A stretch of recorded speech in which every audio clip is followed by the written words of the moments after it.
بسم اللہ الرحمن الرحیم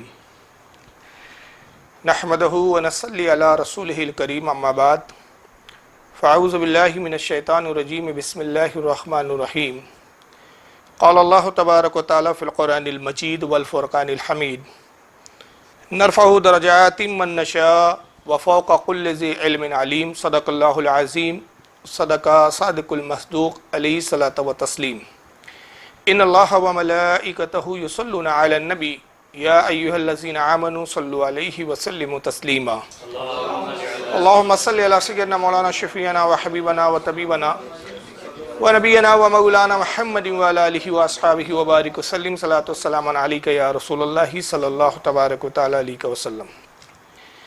بہت عرصہ پہلے میرا خطاب تاج الاولیاء کے حالات پر اور ان کی سوانح پہ ہوا تھا جو انٹرنیٹ پر موجود ہے اور اس کو ہزاروں لوگوں نے دیکھا ہے۔ تو اس میں بہت سارے میں نے تاج الاولیاء کے زندگی کے حالات، ان کے کرامات وغیرہ پہ گفتگو کی تھی۔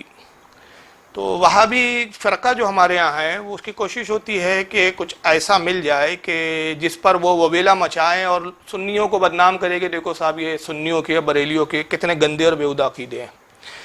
تو اس بیان میں ان کو کچھ خاص تو ملا نہیں، لیکن انہوں نے اپنے فہم ناقص سے ایک واقعے پر اعتراض کیا اور اس تعلق سے بہت سارے ویڈیو بنا کر انٹرنیٹ پہ ڈالے گئے۔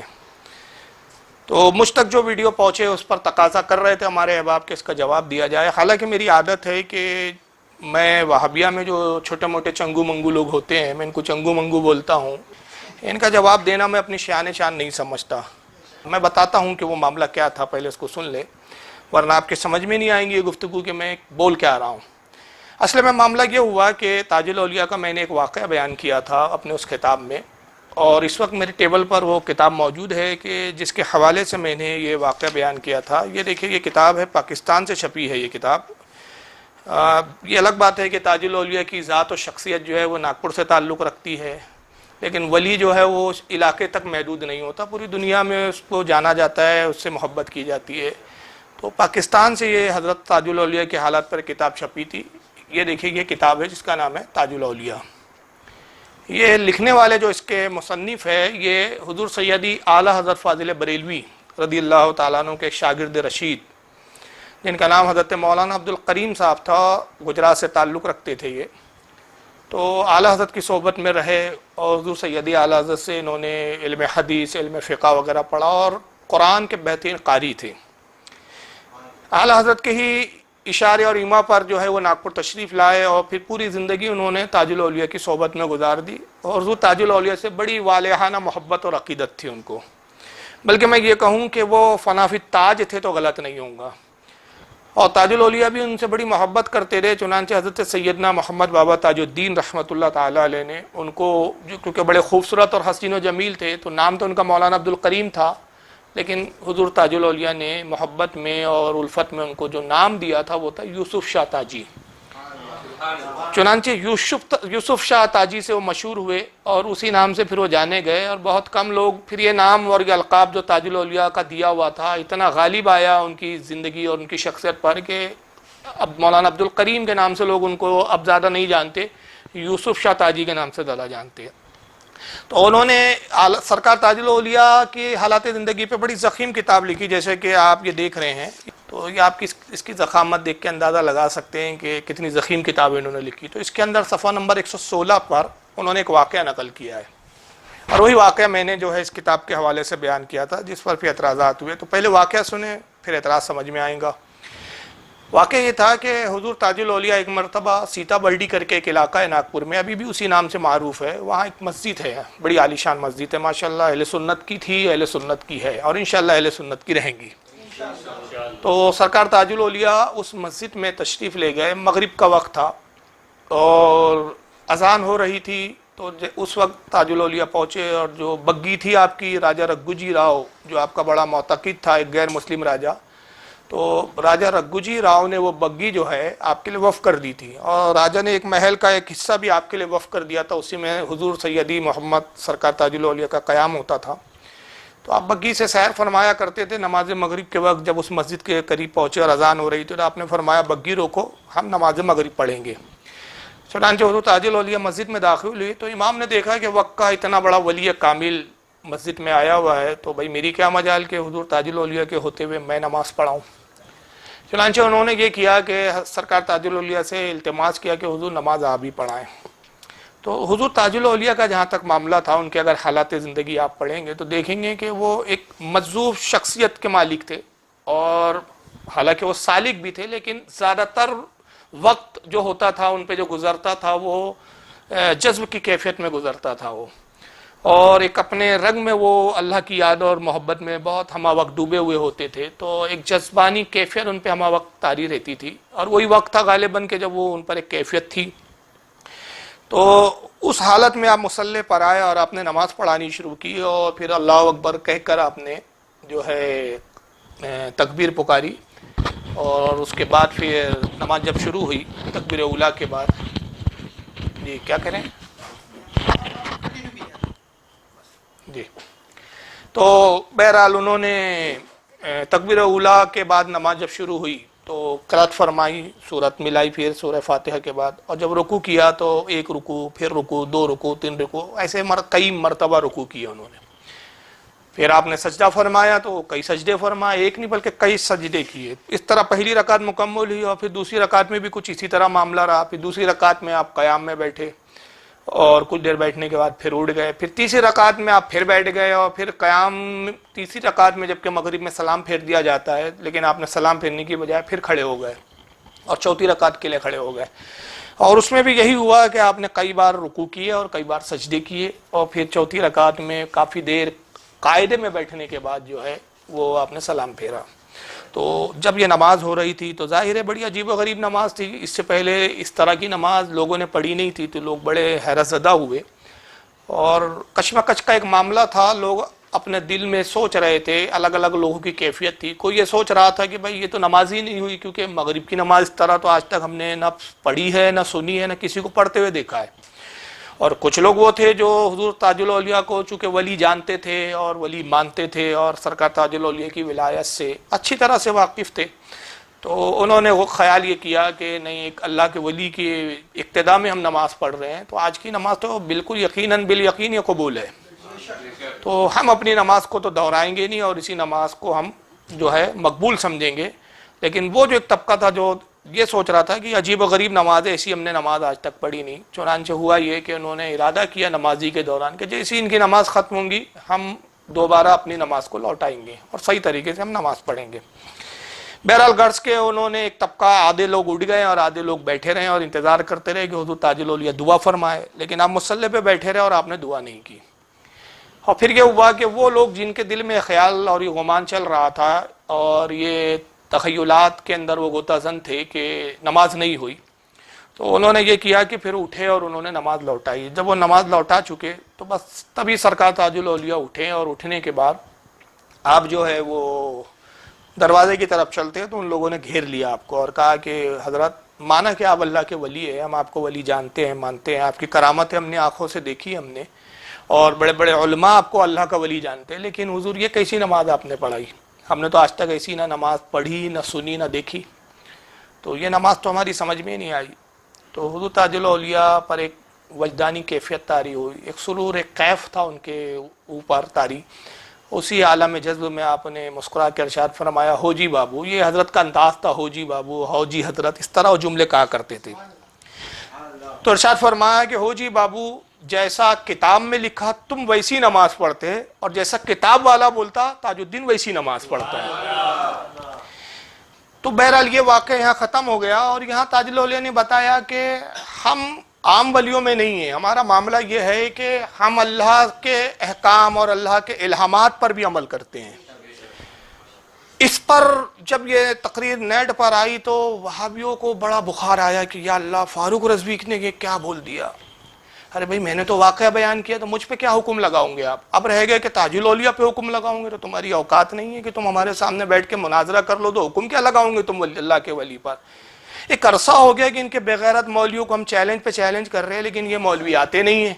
ان کے کچھ چوزے آتے ہیں، کچھ بچے ننھے، تو ان کے کچھ ننھے بچوں نے یہ کیا کہ ویڈیو بنا کے ڈالنے شروع کر دیے، اور کسی نے یہ نام سے ڈالا کہ صاحب نماز کی بے حرمتی، یہ سرخی قائم کی گئی، اور یوٹیوب پہ ویڈیو ڈالا اور ہماری تقریر کا وہ اتنا حصہ توڑ کر کاٹ کر اتنی کلپ ڈال دی. کسی صاحب نے ڈالا جھوٹے فاروق رضوی کی نئی نماز. فاروق رضوی کی کون سی نئی نماز ہے؟ فاروق رضوی نے تھوڑی پڑھا ہوا، ایک اللہ کے ولی نے پڑھا بھائی. اور وہ پڑھا تو وہ اس کا کیا احکام ہے، کیا حکم ہے، وہ تو ابھی میں ایسا بولوں گا کہ تمہاری نانی یاد آ جائیں گی. پھر کسی نے ڈالا کہ صاحب بابا تاج الدین کی جھوٹی نماز. تو یہ تو خود چھوٹے ننھے منھے چوزے تھے تو ہم نے توجہ نہیں دی. لیکن پھر اس وقت حیرانی ہوئی کہ ایک وہابیوں کے بہت بڑے بے غیرت مولوی سامنے آئے. حالانکہ انہوں نے میرا نام نہیں لیا، لیکن کسی نے شاید یہ سمجھا کہ میری بات کا وہ جواب دے رہے ہیں، تو ان کی کچھ تقریر کا ایک حصہ اور میری تقریر کا یہ حصہ ملا کر مکس کر کے ڈال دیا اور کہا دیکھو صاحب ہمارے بہت ذمہ دار عالم نے فاروق رضوی کا جواب دے دیا. جواب دینے والی شخصیت کون تھی؟ مولوی جلال الدین قاسمی صاحب، جن کو ہم جلو صاحب کہتے ہیں. ہاں بھائی، اب یہ برا مانے کچھ بھی مانے، جب یہ ہم کو لیپ ٹاپ بابا بولتے تو ہم تو برا نہیں مانتے نا، کیونکہ بھائی بابا تو ولی ہوتے ہیں ہمارے یہاں، ہم ولیوں کو ہی بابا بولتے ہیں، تو اس میں برا ماننے کی کیا بات ہے. لیکن ان کو جلو بولو تو ان کو چڑ ہوتی ہے. ایک انصاری صاحب ہے، ان کو اور آگے کچھ بولا جاتا ہے، میں ابھی آج کے بیان میں بولنا نہیں چاہ رہا ہوں. ہاں آپ سمجھ سکتے ہیں ان کو کیا بولا جاتا ہے. ایک بڑا کارنامہ انجام دیے تھے انہوں نے بنارس میں، بس وہ نسبت لگ گئی ان کو اور قیامت تک مرنے تک نہیں چھوٹنا ہے وہ. تو بہرحال مولانا جلال الدین قاسمی عرف جلو صاحب کا بھی وہ خطاب آیا، تو پھر ہمیں لگا کہ یار کچھ نوٹس لینا چاہیے. لیکن ہو یہ رہا تھا اصل میں کہ موقع نہیں مل پا رہا تھا، کیونکہ جو عوام میں تقریر ہوتی ہے وہ زیادہ تر ناگپور کے باہر ہوتی ہے اور وہاں عوام کے اپنے تقاضے ہوتے ہیں، میں نے جیسے ابتدا میں کہا. تو بہرحال انہوں نے جو ویڈیو ڈالی جلال الدین قاسمی کی مکس کر کے، اس کی سرخی قائم کی گئی تھی کہ بابا کی نماز نہیں چلیں گی. تو کہا کیوں نہیں چلیں گی؟ تو جواب جو ان سارے بدعقیدوں کا ایک موٹا موٹا جو مین جواب تھا، انہوں نے کہا کہ دیکھو صاحب معاملہ اصل میں یہ ہے کہ یہ جو نماز شریعت کے خلاف ہے، کیونکہ اللہ کے نبی نے اس طرح کی نماز کوئی پڑھی ہی نہیں ہے.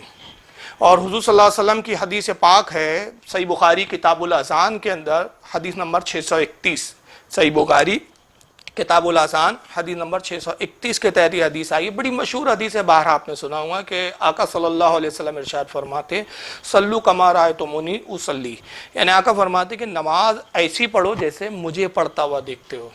تو کہتے کہ دیکھیں صاحب جب حدیث میں یہ موجود ہے کہ اللہ کے نبی نے فرمایا کہ نماز ایسی پڑھو جیسے مجھے پڑھتا ہوا دیکھتے ہو، تو حضور نے جیسی پڑھی ویسی پڑھیں گے نا. تو اب یہ کون سا بابا اور کون سا اللہ کا ولی ہے تمہارا کہ جو شریعت کے خلاف، نبی کی سنت کے خلاف نماز پڑھ رہا ہے؟ تو یہ ایک اعتراض کیا گیا، کہا کہ صاحب یہ ایسی نماز تو بالکل نہیں چلیں گی کہ جو شریعت کے خلاف ہو، نبی کی سنت کے خلاف ہو. تو اب آئیے اس کا میں تھوڑا سا جواب دے دوں کہ سب سے پہلے آپ یہ سمجھیے کہ اولیاء اللہ میں ایک کیٹیگری وہ ہوتی ہے، اولیاء اکرام میں ایک طبقہ وہ ہوتا ہے اولیاء کا کہ وہ یاد الہی میں، یا یہ کہہ لیں کہ محبت الہی میں، عشق الہی میں اتنا غرق ہوتا ہے کہ دنیا اور مافیا کا ان کو خیال ہی نہیں ہوتا. تو ظاہر ہے جب دنیا مافیا کا وہ خیال نہیں ہوتا، اپنے محبت الہی میں ہم وقت ڈوبے ہوئے ہوتے، ہر لمحے اللہ اللہ ان کی زبان پر ہوتا ہے اور اللہ کی یاد، اللہ کے تصور میں ان کی زندگی کا ایک ایک لمحہ گزرتا ہے، تو ان پر جو کیفیت ہوتی ہے وہ بالکل عجیب ہوتی ہے جس کو ہم سمجھ نہیں سکتے. اور ایسے معاملات میں ان کا مقام اور درجہ وہ ہوتا ہے کہ ان پر احکام الہی جو ہے الہام کے ذریعے نازل ہوتے ہیں. وحی نہیں کہا جاتا اس کو، الہام کہا جاتا ہے. انبیاء پہ وحی ہوتی ہے اور اولیاء پر الہامات نازل ہوتے ہیں. تو وہ اللہ کی منشا کے مطابق ان سے بہت سے کام وہ سرزد ہو جاتے ہیں جو منشا الہی کے تحت ہوتے ہیں، لیکن ہم ان کی حکمتوں کو نہیں سمجھ پاتے ہیں کیونکہ وہ ایک سرور اور کیفیت کی ان کی عالم ہوتا ہے. اور ظاہر ہے جب ان کا تعلق اور ان کا نسبت جو ہے اللہ سے بڑی گہری ہو گئی ہے اور وہ جو کچھ معاملات ہیں ان کے اور اللہ کے درمیان ہو گئے ہیں، وہاں غیر کا دخل ہی نہیں ہے، تو آپ اور ہم ان کی حکمتوں اور ان کے طریقوں کو کیا سمجھ پائیں گے؟ تو ہم نہیں سمجھ پاتے ہیں اور اس پر پھر ہم اعتراض کر دیتے ہیں. آپ جو کہہ رہے ہیں کہ سنت کے خلاف ہے، حدیث کے خلاف ہے، تو میں رسول اللہ کی ایک سنت کا قول، حضور کا فرمان، اور دوسری طرف حضور ہی کے الفاظ میں دوسرے وہ چیزیں سامنے رکھتا ہوں. اور پھر آپ سے میں گزارش کرتا ہوں کہ اگر ہمت ہو تو ذرا یہاں بھی حکم لگا کے بتائیں.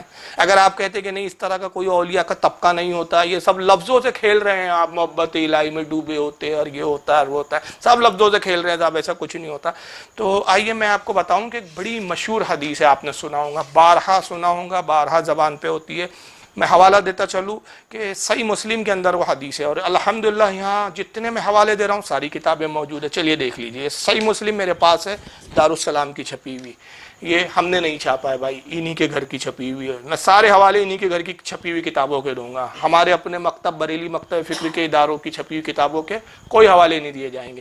یہ صحیح مسلم ہے، دارالسلام ریاض سے کتاب چھپی ہوئی ہے مسلم، کتاب الطہارات ہے، اور باب ہے فضل الوضو، فضل الوضو یعنی وضو کی فضیلت کا بیان، حدیث نمبر 422۔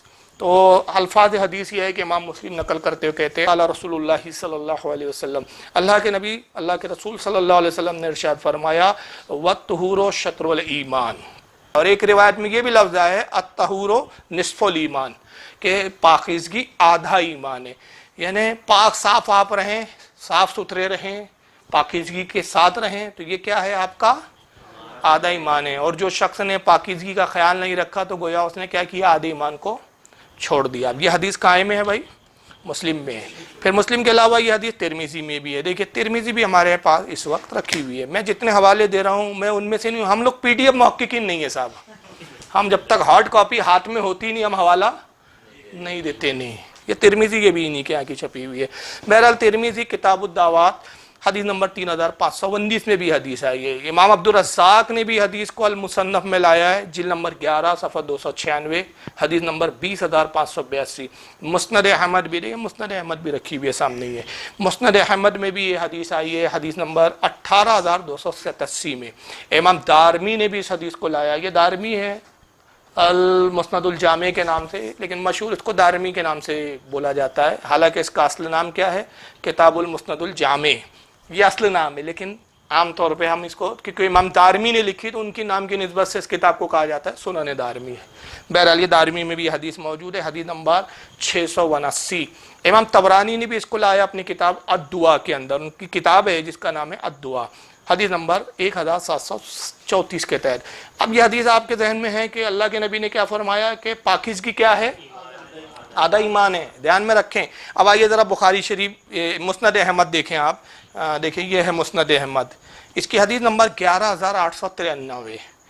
میں اس کی جلد نمبر اس لیے نہیں بتا رہا ہوں، حالانکہ یہ غالباً 8ویں جلد ہے میرے ہاتھ میں، کیونکہ میرے پاس 3 نسخے ہیں مسند احمد کے الگ الگ، اور سب میں جلدوں کے اعتبار سے حدیث نمبر تھوڑے آگے پیچھے ہو گئے ہیں، لیکن بہرحال یہ جو نسخہ بیروت لبنان کا ہے دارالحیا کا، اس کے اعتبار سے میں یہ حدیث نمبر بتا رہا ہوں۔ تو یہ باب مسند ابی سعید الخدری کے اندر یہ حدیث امام احمد ابن حنبل لائے۔ پھر کن کن علماء نے یہ حدیثیں لکھی میں ان کے بھی نام ان کے تخارج پیش کروں گا۔ حدیث نمبر 11893، امام احمد ابن حنبل ابو سعید خدری سے یہ حدیث نقل کرتے ہیں، اور یہ بڑی طویل حدیث ہے، اور حدیث یہ ہے کہ حضرت ابو سعید خدری رضی اللہ تعالیٰ عنہ کہتے ہیں کہ نبی کریم صلی اللہ تعالیٰ وسلم کی طبیعت علیل تھی، اور آپ مرض الموت میں تھے اس وقت، بہت تیز بخار تھا آپ پہ۔ تو ابو سعید کہتے ہیں کہ میں حضور کی عیادت کے لیے گیا تو دیکھا کہ حضور پر بڑا تیز بخار ہے، اور آپ کے جسم اطہر پر کئی چادریں رکھ دی گئی ہے، مگر وہ چادروں کے اوپر سے بھی جو ہے بخار کی تپش محسوس ہو رہی تھی، اتنا تیز بخار تھا۔ تو حضرت ابو سعید خدری کہتے ہیں مجھے بڑی حیرانی ہوئی، تو میں نے رسول اللہ سے عرض کیا اللہ کے نبی کیا کسی کو اتنا بھی بخار ہوتا ہے؟ باخدا میں نے آج تک کسی انسان کو اتنا بخار میں نہیں دیکھا۔ تو آقا نے ارشاد فرمایا کہ انبیاء پر دوسروں کے مقابلے میں مصیبت اور تکلیف زیادہ آتی ہے، بخار میں چونکہ اجر ثواب ہے تو انبیاء اجر میں بھی تم سے زیادہ ہوتے ہیں، اس لیے مجھے زیادہ بخار ہے کیونکہ میں تم سب میں افضل ہوں، تمام انبیاء میں افضل ہوں، اس لیے مجھ پر تکلیف بھی زیادہ ہے اور یہ بخار کی شدت بھی زیادہ ہے۔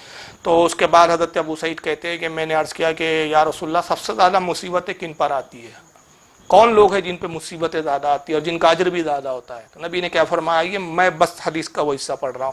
آقا حضرت ابو سعید خدری نے جب یہ کہا تو آقا نے جواب میں کیا ارشاد فرمایا، ان کان النبی من الانبیاء یبتلی بالقمل حتی یقتلہ۔ اللہ کے نبی نے فرمایا کہ انبیاء میں سے ایک نبی ایسے ہیں کہ جن پر جوؤں سے آزمائش کی گئی، مصیبت۔ پھر میں ایک جملہ بھول گیا اس سے پہلے، میں جو آخری حصہ پڑھ رہا ہوں کہ حضور نے کہا انبیاء پہ سب سے زیادہ مصیبت آتی ہے، اور انبیاء کے بعد صالحین پر، اللہ کے اولیاء پر مصیبت آتی ہے۔ اور پھر مثال دیتے ہوئے کہا کہ انبیاء میں ایک نبی ایسے گزرے انہیں جوؤں سے آزمایا گیا۔ کس سے آزمایا گیا؟ جو جوؤں سے، یعنی اتنی جویں ہوئی حقتا یقتلا کہ وہ جوؤں کو مار دیا کرتے تھے، اتنی جویں ہوتی کہ ان کو کاٹتی تھی اور وہ جوؤں کو وہ مار دیا کرتے تھے۔ اور پھر آگے فرماتے وَإِنْ كَانَ النَّبِيُّ مِنَ الْأَنْبِيَاءِ يُبْتَلَى بِالْفَقْرِ، اور یہاں تک کہ کسی نبی کو ایسی بھی آزمایا گیا کہ ان کو غربت اور فقر سے آزمایا گیا، یعنی مسکینی سے، تنگ دستی سے ان کو آزمایا گیا۔ انبیاء پہ اس طرح بھی مصیبتیں آئی کہ جوؤں کے ذریعے بھی آزمایا گیا کہ ان پر جوئیں مسلط کر دی گئی، ان کے بدن میں جوئیں ہو گئی اور وہ جوؤں کو مار دیتے تھے، لیکن پھر جوئیں پیدا ہو جاتی تھی اور پھر ان کو کاٹتی تھی، حالانکہ وہ بار بار جوؤں کو مارتے۔ اور انبیاء میں کچھ نبی ایسے بھی گزرے، ایک نبی وہ بھی گزرے کہ ان کی جو آزمائش ہوئی فقر و فاقہ سے ہوئی، ان کو فاقوں سے آزمایا گیا۔ اور آگے آقا فرماتے ہیں کہ حتیٰ یاخذ العباءۃ فیجبھا، یہاں تک کہ ان کے پاس ایک ہی چادر تھی جس کو لپیٹ لیتے تھے اور پوری زندگی صرف ایک چادر میں گزار دی انہوں نے، ایک ہی چادر میں انہوں نے پوری زندگی گزار دی، وہ چادر کو لپیٹ لیتے تھے، اسی سے اپنے جسم کو چھپاتے تھے۔ وَإِنْ كَانُوا لَا يَفْرَحُونَ بِالْبَلَاءِ كَمَا تَفْرَحُونَ بِالرَّخَاءِ، اللہ کے نبی فرماتے ہیں کہ وہ لوگ انبیاء کرام مصیبتوں اور مصائب پر ایسے خوش ہوتے تھے کہ جیسے تم آسائش پر، یعنی تمہیں کوئی نعمت مل جائے یا تمہیں کوئی عیش و عشرت کی چیز مل جائے اس پر جیسے تم خوش ہوتے ہو ویسے وہ مصیبتوں پہ خوش ہوتے تھے۔ یہ حدیث تو مکمل ہو گئی، آپ کہیں گے کہ اس سے اس کا کیا تعلق ہے؟ تو تعلق یہ ہے کہ آقا کیا فرما رہے ہیں کہ پاکیزگی کیا ہے، اور جوئے کب ہوں گی بھائی؟ ان کے کپڑے اتنے صاف ستھرے نہیں ہوتے، کیوں؟ ان کی غربت کی وجہ یہ تھی، ایک ہی چادر ہے، ایک چادر لپیٹے ہوئے ہیں، اسی میں زندگی گزار رہے ہیں، اور جوئے ہو گئی تو کوئی وہابی کا جو ہے ہاں مطلب وہ اپنے آپ میں اتنے ڈوبے ہوئے تھے اپنی محبت کے اندر، یہ نہیں تھا کہ ہوش نہیں تھا، ایک ہی چادر میں زندگی گزار رہے ہیں، جوئے ہو رہی ہیں اس کو مار دے رہے ہیں، پھر جوئے ہو رہی ہے۔ جو آدمی روز نہائے، روز غسل کرے، روز صاف ستھرا رہے، اس کے سر میں، اس کے بدن پہ جوئے ہو سکتی ہے؟ نہیں ہو سکتی ہے۔ تو یہ حدیث تو بتا رہی، اور یہ صحیح حدیث ہے۔ کمال کی بات یہ ہے کہ حدیث ضعیف نہیں ہے، امام ابو سعید رضی اللہ تعالیٰ عنہ اس حدیث کے بارے میں کہتے ہیں ھذا اسناد صحیح، اور یہ حدیث جو ہے ادب المفرد میں بھی امام بخاری لائے ہیں، حدیث نمبر 510، اور جو نسخہ میرے پاس ہے ادب المفرد کا 6 نسخے ہیں، اس میں ایک نسخہ البانی صاحب کا ہے میرے پاس، جس میں البانی صاحب اس حدیث کے بارے میں کہتے ہیں کہ یہ حدیث بالکل صحیح ہے، یعنی ان کے البانی بھی صحیح کہہ رہے۔ تو میں کہتا ہوں اب جو تم نے تکا لایا یہاں سے کہ تاج الاولیاء کی نماز نہیں چلیں گی، کیوں نہیں چلیں گی؟ کہ اللہ کے نبی کی حدیث ہے صلو کما رأیتمونی اصلی، نماز ایسی پڑھو جیسے مجھے پڑھتا ہوا دیکھتے ہو۔ تو وہی نبی کہہ رہا پاکیزگی آدھا ایمان ہے، اور یہاں جوئے بھی ہیں، چادریں گندی بھی ہیں، تو صاحب یہ حدیث اور وہ حدیث کو ملا کر اس نبی پر آپ کیا حکم لگاؤں گے پھر؟ تو یہاں کہنا پڑے گا کہ وہ ایک الگ کیٹیگری تھی ان کی، ان کا مقام و درجہ ایک الگ تھا، ان کے درجے اور ان کے مقام کو لے کر یہاں قیاس نہیں کیا جا سکتا صاحب۔ تو اولیاء کا درجہ ایک الگ ہوتا ہے، بعض اولیاء کے اللہ کے مقبول نبی اور اولیاء ایسے ہوتے ہیں کہ جو ظاہری حکم شرع سے مستثنا ہوتے ہیں، ان پر حکم ظاہر نہیں لگتا۔ چلیے آئیے اس حدیث کو کتنوں نے لکھا ذرا دیکھیے، یہ سارے اماموں کو نہیں دکھ رہا تھا کہ جوئے والی حدیث لا رہے ہیں صاحب، اس سے پڑھنے والے پہ کیا تاثرات قائم ہوں گے۔ اس کو امام احمد کے الفاظوں میں نے بیان کیا، اس کو امام عبدالرزاق بھی لائے ہیں جو امام احمد ابن حنبل کے استاد ہے اور امام بخاری کے دادا استاد ہے۔ المصنف جلد نمبر 11 حدیث نمبر 310، صفحہ نمبر 310، حدیث نمبر 20,626 پہ لایا۔ امام بخاری نے الادب المفرد میں لایا، حدیث نمبر 510۔ امام ابن ماجہ نے بھی اس کو لکھا ہے اپنی سنن کے اندر، کتاب الفتن باب میں اس کو نقل کرتے ہیں، حدیث نمبر 4024۔ امام ابو یعلا نے اس کو اپنی مسند میں لایا، جلد نمبر 2 صفحہ 313، حدیث نمبر 1045۔ امام طاحوی نے بھی اس حدیث کو لایا ہے شرح مشکل الآثار کے اندر، حدیث نمبر 2210۔ آئیے ایک اور حدیث سنیں، یہ صحیح مسلم کی حدیث ہے، دیکھیے یہ صحیح مسلم میں دکھا چکا ہوں آپ کو۔ صحیح مسلم باب قائم کیا امام مسلم نے، فضل الضعفاء والخاملین۔ اب دیکھیے آپ فضیلت بیان کر رہے ہیں فقراء کی اور ضعفاء سے یہاں مراد اولیاء کی وہ کیٹیگری جو فقر و فاقے میں زندگی گزارتے ہیں، جن کی دنیا ہی الگ ہوتی ہے، یا جس کو ہم مجذوب کہتے ہیں اپنی زبان میں۔ مجذوب کی فضیلت میں امام مسلم یہ باب قائم کر کے حدیث لا رہے ہیں، حدیث نمبر 6577، اور روایت ہے حضرت ابو ہریرہ سے۔ چنانچہ حضرت امام مسلم کہتے ہیں عن ابی ہریرہ ان رسول اللہ صلی اللہ علیہ وسلم، ابو ہریرہ سے روایت ہے کہ اللہ کے نبی صلی اللہ علیہ وسلم سے روایت کرتے ہیں، قالا، نبی کریم نے ارشاد فرمایا، رب عشص مدفوع بالابواب، کہ اللہ کے نبی نے فرمایا کہ بہت سے پرگندہ حال مطلب جن کے کپڑے میلے، بالوں میں مٹیاں بھری ہوئی ہے، ہوش و حواس نہیں ہے، اپنی دنیا میں مست ہے، نہ کپڑوں کا ہوش، نہ نہانے اور دھونے کا ہوش، بالوں میں مٹیاں. رباشا، اس لیے میں نے ایک اردو کا بڑا اچھا لفظ ترجمے میں بیان کیا، پراگندہ. پراگندہ یعنی آپ سمجھ لیں کہ بالوں میں مٹیاں بھری ہوئی ہے، لباس بوسیدہ، پرانے، میلے کچلے، پسینوں میں کڑک ہو گئے ان کے لباس. آقا فرماتے بہت سے ایسے وہ لوگ ہیں میری امت میں. کون ہے یہ؟ کہ مجذوبین ہیں، کہ جن کے پرگندہ حال ہے، بال بکھرے ہوئے ہیں، کپڑے خراب ہے، بلا مدفعن بالابواب، ان کو دروازوں سے دھتکار دیا جاتا ہے. ان کے اس حال کو دیکھ کر لوگ ان کو اپنے دروازوں پہ کھڑے رکھنا پسند نہیں کرتے. مگر اللہ کی بارگاہ میں مقام کیا ہے؟ لو اقسم علی اللہ لابرہ، مگر اللہ کے نزدیک وہ اتنے بڑے ولی کامل ہے کہ اگر وہ کسی بات پر اڑ جائیں اور اللہ کی قسم کھا لے اس پر، اللہ ان کی اس بات کو پورا فرما دیتا ہے. اب خود آقا ہی کہہ رہے ہیں کہ وہ گندے ہیں، پرگندہ حال ہے ان کے، بال بکھرے ہوئے، کپڑے میلے کچلے، مگر وہ کون ہے؟ کون ہے بھائی؟ اللہ کے ولی ہے. اور مقام کہ اگر وہ اللہ پہ بھروسہ کر کے قسم کھا لے کہ اللہ یہ کام کر، تیری عزت و جلال کی قسم یہ کام ہو جائے، ہونا ہی چاہیے، اللہ ان کی بات کو پورا فرما دیتا ہے. اور آقا کہہ رہے ہیں کہ پاکیزگی آدھا ایمان ہے. تو بتائیے جن کا ایمانی آدھا ہو، اگر یہ حدیث اور اس حدیث کا تقابل کریں اور دونوں کو ایک ساتھ لائیں، ان کی جیسے وہابیوں کی عقل چلتی ہے اس عقل کے مطابق، تو پھر معاذ اللہ ان کا تو یہ مقام ہی نہیں ہونا چاہیے کہ ان کی بات اللہ تعالیٰ پوری کر لے. وہ تو نصف ایمان سے ہی محروم ہے ایسے لوگ جو گندے رہتے ہیں، جبکہ آقا کہہ رہے پاکیزگی آدھا ایمان ہے. مگر حضور یہاں کہہ رہے نہیں، یہ تو اللہ کے ولی ہے، اور ولی بھی کیسے؟ معمولی ولی نہیں. لوگ نہیں سمجھ پا رہے ان کو، دروازے سے دھتکارا جا رہا ہے، اور جب دروازے سے بھگا دیا جا رہا ہے تو اس سے ثابت ہوتا ہے کہ لوگ ان کے مقام ولایت کو سمجھ نہیں پائے. مگر اللہ جانتا ہے کہ کیسے ولی ہے، یہ رسول جانتے ہیں کہ کیسے ولی ہے، کیا درجے اور کس لیول کے ولی ہے، کہ اللہ پر اعتماد کر کے قسم کھا لے اللہ یہ کام ہو جائے تو وہ کام پورا ہوتا ہی ہے. اللہ ان کے اس بات کو، ان کے الفاظوں کی ادائیگی کے لفظوں کو پورا فرما دیتا ہے. یہ اللہ کے ولی ہے. تو اسی طرح میں یہ کہتا ہوں کہ تاج الاولیاء بھی انہی اولیاء صالحین میں تھے کہ جن کو لوگ سمجھ نہیں پائے، جنہوں نے سمجھ لیا. اور میں کہتا ہوں انہوں نے ہی سمجھا جس کو اللہ نے سمجھا دیا، ورنہ کس کی مجال ہے کہ وہ خود سے سمجھ سکے. جن کے دلوں میں اپنے ولی کی محبت اللہ کو ڈالنا مخصوص تھا، وہ تاج الاولیاء کی ولایت کو سمجھ گئے. اور جن کے دلوں میں محبت اولیاء ہے ہی نہیں اور نہ اللہ کو ڈالنا منظور تھا، تو وہ اعتراض کرنے بیٹھ گئے. اب آئیے یہ حدیث کتنے بڑے محدثین نے لکھا. کیا ان محدثین کو الطہور و شطر الایمان والی حدیث یاد نہیں تھی کیا؟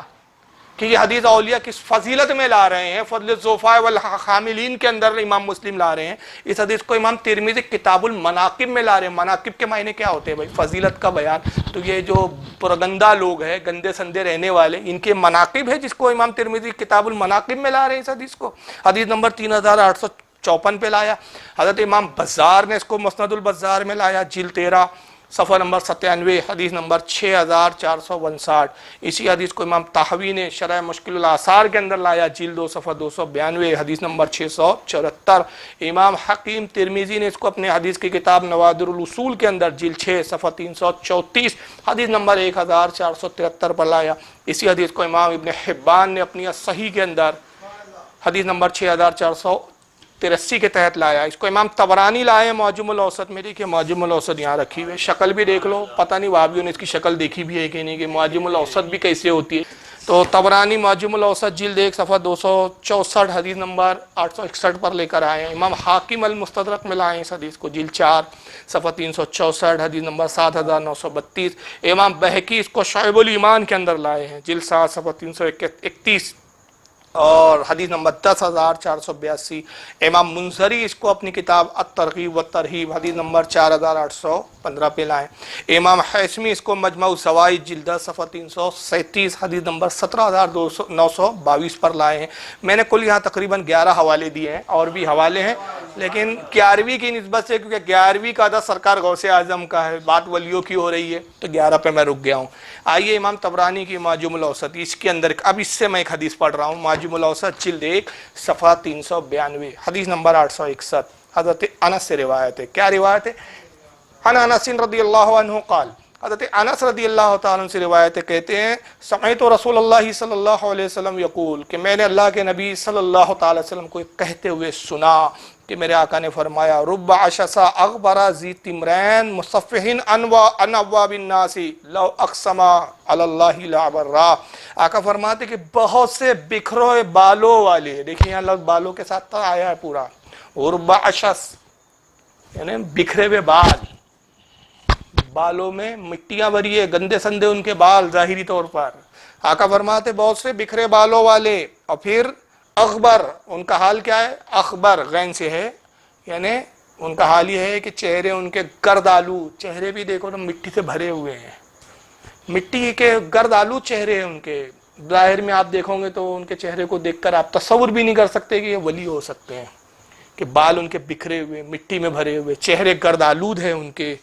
ذی تمرین، لباس پھٹا پرانا، لباس بھی ایسے کہ میلے گندے سندے لباس، پھٹے پرانے لباس، مصفحین عن ابواب الناس، اور لوگوں سے مانگتے ہوئے نظر آئیں گے۔ آقا کہتے ہیں کہ ایسے لوگ ہیں وہ کہ بال بکھرے ہوئے ہیں، لباس ان کے پھٹے پرانے ہیں، چہرے گرد آلود ہے، اور لوگوں سے کیا کر رہے ہیں؟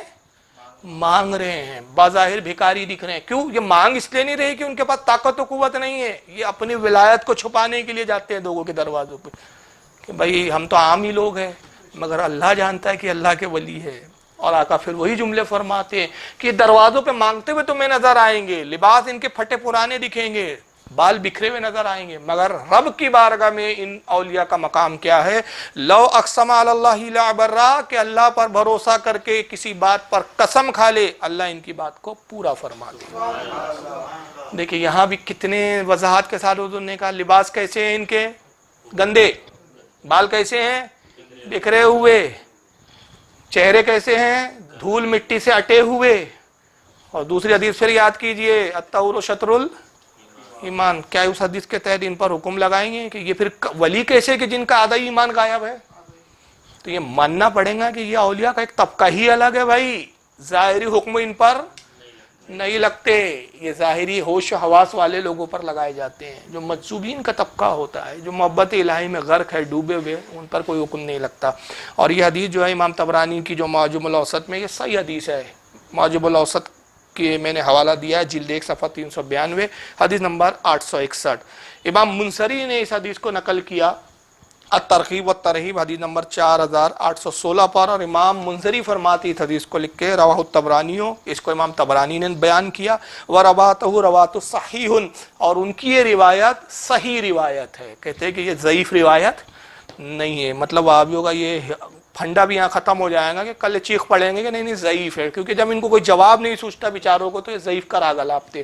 تو امام منذری فرماتے کہ امام طبرانی نے اس کو نقل کیا ہے، یعنی معجم الاوسط کی یہ طبرانی کی حدیث کیسی ہے؟ صحیح روایت ہے۔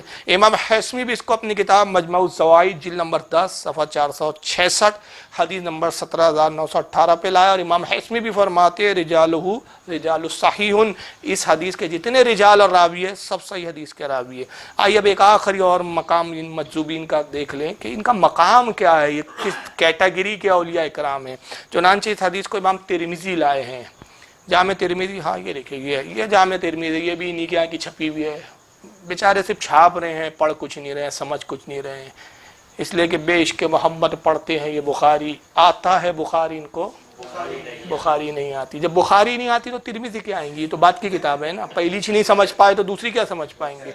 یہ دیکھیں جامع ترمذی ہے صاحب، یہ بھی دارالسلام سے چھپی ہوئی ہے۔ باب ما جاء فی صفت اوار الحوض، حدیث نمبر 2444۔ حضرت ثوبان ایک صحابی رسول ہے، ان سے امام ترمذی یہ روایت نقل کر رہے ہیں۔ حضرت ثوبان کہتے ہیں کہ میں نے نبی کریم صلی اللہ تعالی وسلم سے سنا کہ آقا فرماتے ہیں کہ میرے حوض کوثر کی جو لمبائی ہے، حضور کا جو جنت میں حوض کوثر ہے، جو آپ جنتیوں کو اسے جام پلائیں گے، پیالے پلائیں گے اس کا، تو آقا فرماتے ہیں کہ میرے حوض کوثر کی جو لمبائی ہے وہ عدن سے بلقا کے عمان تک ہے۔ عدن اور یہ ایک ملک ہے، اور بلقا اس کا ایک شہر ہے عمان۔ عمان بھی آج بڑا مشہور شہر ہے، اسی نام سے عمان جانا بھی جاتا ہے۔ تو حضور فرماتے ہیں ایک مثال دی، حالانکہ حوض کوثر پوری جنت میں گھومتی ہے، یہ عام سمجھانے کے لیے کہ تمہاری عقل میں کچھ تو آ جائے۔ تو حضور نے فرمایا کہ اس کی جو لمبائی ہے وہ کتنی ہے؟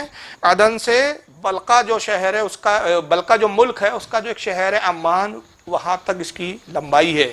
حوض کوثر کی، اور اس کا پانی دودھ سے زیادہ سفید، شہد سے زیادہ میٹھا، اور اس کے کوزے جو پلانے کے پیالے ہیں حوض کوثر پہ، جن پیالوں سے آقا پلائیں گے، تو وہ پیالوں کی تعداد کتنی ہے؟ حضور فرماتے ہیں کہ آسمان کے تاروں کے برابر۔ اب یہاں نبی کا علم غیب بھی پتہ چلا کہ آپ پیالوں کا تقابل آسمان کے تاروں سے کر رہے، تو گویا حضور آسمان میں تارے کتنے ہیں ان کی بھی تعداد جانتے ہیں اور پیالوں کی بھی تعداد جانتے ہیں۔ تو کہا جتنے آسمان میں تارے ہیں بس اتنے ہی ٹھیک میرے حوض کوثر پہ پلانے کے لیے کوزے اور اس کے پیالے رکھے ہوئے ہیں۔ اور آقا فرماتے جو اس سے ایک بار پی لیں گا پھر کبھی پیاسا نہیں رہے گا۔ ایک بار حضور کا جو آب کوثر، جام کوثر پی لیا پھر اس کو پیاسی نہیں لگیں گی۔ لیکن اب آئیے، حدیث تو یہاں تک سبھی سنتے آئے ہیں، مگر اس حدیث کے جو آگے کے الفاظ ہے کہ وہ کون لوگ ہیں جو سب سے پہلے جام کوثر پئیں گے؟ وہ ہے کون لوگ کہ جن کو سب سے پہلے، تو جو سب سے پہلے آئیں گے ان کا درجہ اور مقام کیا ہوگا، ہے نا؟ وہ کون ہے؟ آئیے آقا فرماتے اول الناس عرودا علیہ فقراء المہاجرین۔ آقا فرماتے ہیں کہ وہ جو سب سے پہلے آئیں گے جام کوثر پینے وہ مہاجرین فقراء ہوں گے۔ وہ مہاجرین میں جو سب سے غریب مسکین صحابہ تھے۔ اور پھر ایک روایت میں، یہ تو ترمذی کی روایت ہے مگر دوسرے الفاظ میں دوسرے محدثین نے جو الفاظ یہاں نقل کیے وہ اس میں انہوں نے یہ الفاظ استعمال کیے کہ اول من یرید علی فقراء امتی، کہتے ہیں کہ سب سے پہلے جو جام پینے آئیں گے وہ رسول اللہ کی امت کے فقراء ہوں گے، یعنی قیامت تک کے جتنے اولیاء ہوں گے، قیامت تک کے جتنے اولیاء آئیں گے فقراء اولیاء، وہ فقراء جو تھے دنیا میں، اول من یرید علی فقراء امتی، میری امت کے فقراء ہوں گے جو سب سے پہلے وہ جام کوثر کے لیے آئیں گے۔ اور پھر وہ کون، ان کی صفت بتائی آقا نے کہ فقراء کون ہوں گے، تو فقراء کی صفت کیا بتاتے؟ اشسو روسد دنوسو سیابا۔ آقا فرماتے ہیں کہ ان فقراء کی صفت کیا ہے کہ جن کے بال گرد آلود، وہی باتیں آ رہی ہیں یہاں بھی کہ دنیا میں کیسے تھے وہ اولیاء، بال ان کے دھول اور مٹی میں اٹے ہوئے، بھرے ہوئے، بالوں میں مٹیاں بھری ہوئی۔ مٹیاں کب بھرتی ہے بھائی کہ جب آدمی کئی دن نہاتا نہیں ہے، جو روز نہائے اس کے بالوں میں مٹی ہوتی ہے کیا؟ آقا فرماتے نہیں، ان کے بالوں میں گرد آلود بال ہوں گے، مٹیاں بھری ہوئی ہوں گی۔ اور یہی نہیں، الدنسو سیابا، اور ان کے لباس میلے اور کچلے، لباس بھی ان کے میلے اور کچلے ہوں گے۔ الذین لا ینکحون المتنعمات، اور ان کا حال یہ دنیا میں کہ ان کی ان حلیے کی وجہ سے کہ بال بکھرے ہوئے ہیں، مٹی میں آلود ہے، بھرے ہوئے ہیں، لباس میلے کچلے، اس کی وجہ سے لوگ اچھی عورتیں ان سے نکاح کرنا نہیں چاہتی۔ وہ ناز و انداز میں پلی ہوئی جو نعمتوں سے مستفید ہونے والی جو عورتیں ہیں دنیا میں، عیش و عشرت والی عورتیں ہیں، یعنی اچھے گھرانے کی جو عورتیں، وہ نکاح تک ان سے کرنا پسند نہیں کرتی تھی۔ وہ میرے امت کے اولیاء ہوں گے کہ جن کے حالات، ان حال کی وجہ سے اچھی لڑکیاں ان سے نکاح کرنا نہیں چاہتی تھی۔ وَلَا تُفْتَحُ لَهُمْ أَبْوَابُ سُدَدٍ، اور آقا فرماتے کہ ان کے لیے دروازے نہیں کھولے جاتے تھے، اگر وہ کسی کے دروازے پہ آ جائیں تو لوگ اپنے دروازے بند کر دیتے۔ یہ ان کا دنیا میں حال تھا، مگر یہ گندے سندے رہنے والے، گرد آلود رہنے والے، بالوں کے اندر مٹیاں جن کے بھری ہوئی ہے، اللہ کی بارگاہ میں ان کا مقام کیا ہے کہ اللہ کے اوپر بھروسہ کر کے قسم کھائیں تو بات اللہ ان کی پورا کر دے، اور آب کوثر کے جام پینے سب سے پہلے یہ لوگ آئیں گے۔ تو یہ کیوں آئیں گے بھائی؟ ذرا وہابی جی ہمیں بتائیے، الطہور شطر الایمان والی حدیث کا کیا ہوا؟ بھائی بابا تاج الدین کی نماز نہیں چلیں گی تو تم نے تو رسول سے یہاں شکایت کرو، اللہ کے نبی آپ ہی نے تو کہا ہے پاکیزگی آدھا ایمان ہے۔ جو گندے سندے رہ رہے تھے دنیا میں، بریلوی جن کو مذہوب سمجھ رہے تھے، ان کو سب سے پہلے آب کوثر پلا رہے ہیں آپ۔ سب سے پہلے تو ہم اہل حدیثوں کو پلاؤ نا، جو ہم بڑے صاف ستھرے رہتے تھے، بڑے بہترین رومال، بہترین خوشبو، بہترین عطر، دوپٹے ہم بڑے قیمتی کپڑوں کے پہنتے تھے، بڑے جبے، ہمیں پلاؤ نا۔ آقا کہیں گے میں عاشقوں کو جام پلاتا ہوں، میں غداروں کو جام نہیں پلاتا۔ یہاں دل کی کیفیتیں دیکھی جاتی ہے، حلی اور لباس نہیں دیکھے جاتے ہیں۔ اولیاء کے دل صاف ہوتے ہیں، ظاہر ان کا بھلے ہی میلا کچلا نظر آئے، کپڑے میلے کچلے نظر آئے، ان کا باطن صاف ہوتا ہے۔ ان کا ظاہر تو صاف ہے، باطن بڑا میلا ہے۔ یہ دھتکارے جائیں گے آب کوثر سے، اور سب سے پہلے کنہیں پلایا جائیں گا؟ آپ ذرا ایک بات بتائے یار، حضور کو ان سے محبت ہے اس لیے سب سے پہلے پلا رہے ہیں نا؟ ذرا غور کرو آپ، انہیں کیوں سب سے پہلے پلایا جا رہا ہے؟ جن کو دنیا دروازے بند کر رہی ہے، صاف ستھری عورتیں جن کے نکاح میں نہیں دی جا رہی ہے، جن کو گھروں سے دروازوں سے دھتکار دیا جا رہا ہے، جو ظاہراً بھیک مانگتے ہوئے ہم کو نظر آ رہے تھے، لوگوں کے سامنے ہاتھ پھیلاتے نظر آ رہے تھے، یہ کیفیت میں زندگیاں انہوں نے گزاری. حضور سب سے پہلے ان کو کیوں پلائیں گے آب کوثر؟ اس لیے پلائیں گے کہ حضور کے نزدیک سب سے زیادہ محبوب یہ ہے. تو حضور کو یہ محبوب، اور ان سے جو سب سے زیادہ ان کو محبوب رکھتے تھے، محبت کرتے تھے، ان کو کیسے آب کوثر سے محروم رکھا جائے گا؟ تو جب یہ اولیاء کو پلایا جائے گا تو یقیناً ہم گناہ گاروں کو بھی، کیونکہ ہم ان سے محبت کرتے ہیں، ان کے صدقے میں ہمیں بھی آب کوثر انشاءاللہ اللہ کے رسول کے ہاتھوں سے دست مبارک سے پلایا جائے گا. اور پھر امام ترمذی نے اس حدیث کو جو لکھا ہے نا، بتا دوں یہ بھی صحیح ہے. اب وہاں بھی ڈھونڈنے لگیں گے بھائی ترمذی کا تو دیا، دیکھ لو کہیں مل جائے، ضعیف ہے، منکر ہے، فلاں ہے، لیکن نہیں صاحب، کچھ ملنے والا نہیں تمہیں، کیونکہ یہ ترمذی کی حدیث صحیح ہے. اور اس کی تخریج آپ ہی کے مولوی لوگوں نے کی ہے جنہوں نے لکھا ہے کہ یہ حدیث صحیح ہے. امام ابن ماجہ نے بھی اس کو لایا اپنی سنن میں. دیکھو سیاہ ستہ میں یہ حدیث ہے، لیکن وہابڑے کی نظروں سے حدیثیں نہیں گزرتی. وہ بیچارہ رفدین اور آمین میں ہی لگا ہوا اب تک، اس کو پتہ ہی نہیں ہے کہ خود سیاہ ستہ میں اولیاء کے کیسے کیسے ذکر آئے ہیں، کس کس انداز میں آئے ہیں. اور یہ پوچھتے رہتے ہیں کہ صاحب بریلیوں میں پاگل بھی ولی ہوتے ہیں کیا، میلے گندے بھی ولی ہوتے ہیں کیا؟ ارے بھائی بریلیوں میں نہیں ہوتے ہیں، یہ رسول اللہ کی امت میں ہوتے ہیں، یہ نبی کے ماننے والے ہوتے ہیں. اور لکھنے والے بڑے بڑے محدثین ہیں. امام ابن ماجہ نے اس کو اپنی سنن کتاب الزہد باب ذکر حوض حدیث نمبر 4303 پہ لایا. امام احمد ابن حنبل جیسے محدث نے بھی اپنی مسند میں اس حدیث کو لایا، حدیث نمبر 22366. امام طبرانی نے بھی اس کو لایا معجم الکبیر میں جلد 2 صفحہ 99، حدیث نمبر 1437. امام ابو نعیم نے اپنی کتاب معرفت الصحابہ حدیث نمبر 1395. امام حاکم نے اس حدیث کو لایا اپنی المستدرک جلد 4 صفحہ 204، حدیث نمبر 7374. اور امام حاکم کیا فرماتے ہیں؟ ھذا حدیث صحیح الاسناد، اس حدیث کی سند بالکل صحیح ہے. امام بہقی نے بھی اس کو اپنی شعب الایمان کے اندر لایا جلد 7 صفحہ 332، حدیث نمبر 10485. اور امام بہقی رحمۃ اللہ علیہ فرماتے ہیں اسنادہ حسن، اس کی سند حسن ہے. تو اب یہاں دیکھیے میں نے یہ چند مثالیں دی سمجھانے کے لیے آپ کو کہ ایک طرف نبی پاک فرما رہے ہیں آدھا ایمان کیا ہے؟ پاکیزگی، اور دوسری طرف حضور خود فرما رہے، حضور ہی فرما رہے ہیں کہ میری امت میں ایسا بھی طبقہ ہے، ایسے بھی لوگ ہیں میلے رہنے والے، لباس بوسیدہ، پرانے گندے، بالوں میں گرد غبار، لیکن مقام سب سے پہلے آب کوثر یہ پئیں گے. تو وہابی جی کیا دونوں حدیث کو ملا کے کہیں گے کہ یہ ولی اب نہیں چلیں گے، پاکیزگی آدھا ایمان ہے، یہ ولی نہیں چلیں گے؟ جیسے جلو صاحب کی ویڈیو میں کہا جا رہا ہے یہ نماز نہیں چلیں گی، تو یہ نماز تم کو نہیں چلیں گی، رسول اللہ کو چلیں گی، اللہ کو چلیں گی. کیوں؟ بابا تاج الدین نے یہ تھوڑی کہا کہ میں نماز ایسی پڑھتا جیسا میرا دل چاہتا. بھائی واقعی میں اگر یہ بات ہوتی کہ سرکار تاج العلوم کہتے بھائی نماز ہم ایسی پڑھتے تھی جیسا ہمارا دل چاہتا، تو آپ یقیناً کہتے کہ ایسی نماز قبول نہیں ہے. وہ کیا کہہ رہے ہیں؟ ارے تم جیسا کتاب میں لکھا ویسی تم پڑھتے. کیوں؟ کہ تم مجذوب نہیں ہو، خدا کی یاد میں ڈوبے ہوئے نہیں ہو، تم پہ احکام خدا صادر نہیں ہوتے، تمہیں اعلام نہیں ہوتا، تم ان منزلوں پر نہیں ہو، تم عام لوگ ہو. تمہارے لیے رسول کی سنت اور کتاب دی گئی ہے، تمہیں کتاب میں جیسا لکھا ویسا پڑھنا ہے. مگر ہم کو کتاب والا جیسا بولتا ہمیں تو اس کو دیکھنا ہے. تو اب ہم کتاب دیکھیں کہ کتاب والے کو دیکھیں؟ ہمارا تو رابطہ ڈائریکٹ وہاں سے ہے. تو جو وہاں سے اشارے ہو، جو حکم ہم اس کے پابند ہیں. اب اس کی دلیل میں ایک واقعہ سنا دوں آپ کو بڑی معتبر کتاب سے. یہ ہے میرے ہاتھ میں روض الریاحین، عربی کتاب ہے، دارالکتاب العلمیہ بیروت سے چھپی ہے. کہاں سے چھپی ہے؟ دارالکتاب العلمیہ بیروت، لبنان. یہ وہاں سے چھپی ہے صاحب. کس کی لکھی ہوئی ہے؟ یہ بہت بڑے وقت کے جید امام عالم فاضل محدث امام عبداللہ بن اسد یافعی، یہ ان کا پورا نام ہے. 678 ہجری میں یمن میں پیدا ہوئے ہیں، اور ان کی وفات مکہ میں ہوئی. یمن میں ان کی پیدائش ہوئی، پھر یہ بعد میں مکہ آ گئے، اور مکہ میں پھر یہ وہاں پر انہوں نے دین کی بڑی خدمت کی. تو ان کی ولادت یمن میں 678 ہجری میں ہوئی، اور وصال وفات ہوا 768 ہجری میں. تو اعلیٰ حضرت بریلی میں پیدا ہوئے تھے بھیا 768 میں. یہ کہتے بریلیوں کے عقیدے ہیں یہ سب.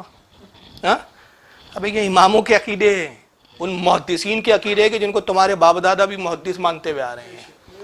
اور ان کی شان کیا ہے بتا دوں آپ کو، ایک بڑی خاص بات بتا رہا ہوں میں ان کی شان، ان کی عظمت، کہ رسول اللہ کی بارگاہ میں خود یہ کتنے مقبول تھے. حضرت امام عبداللہ بن اسد یافعی رحمۃ اللہ علیہ یہ اتنے مقبول تھے کہ جب یہ مدینہ آئے، جب یہ یمن سے آئے تو حج کرنے کے لیے پہلی بار، پھر مدینہ آئے، مدینے میں قیام رہا، پھر مکہ آئے، بھی مکہ میں ہی آباد ہو گئے، وہیں بس گئی ہے۔ تو جب مدینے آئے تو مدینے کے اندر داخل نہیں ہوئے امام عبداللہ یافعی، مدینے کے باہر وہاں رک گئے جہاں پہ ایک قافلہ تھا، اور حضور صلی اللہ علیہ وسلم کی بارگاہ کی طرف رخ کر کے کہا کہ اللہ کے نبی میں اس وقت تک مدینے میں داخل نہیں ہوں گا، اس وقت تک مدینے میں نہیں آؤں گا کہ جب تک خود آپ خواب میں تشریف لا کر مجھے مدینے میں آنے کی اجازت نہ دے دیں، میں نہیں آؤں گا۔ کہا یا رسول اللہ میں اس وقت تک مدینے میں نہیں آؤں گا جب تک آپ بنفس نفیس خود مجھے اجازت مرمت نہ فرمائے۔ 14 دن تک اڑ کے بیٹھے رہے، کوئی جواب نہیں آیا۔ قافلے والے سمجھاتے رہے کہ آئے عبداللہ بن اسد یافعی، یہ آپ کی ضد بیجا ہے، آپ چلیے مدینے میں حضور کے روضے۔ کہا نہیں، اگر حضور نہ دکھے تو میں واپس لوٹ جاؤں گا لیکن مدینے میں نہیں داخل ہوں گا۔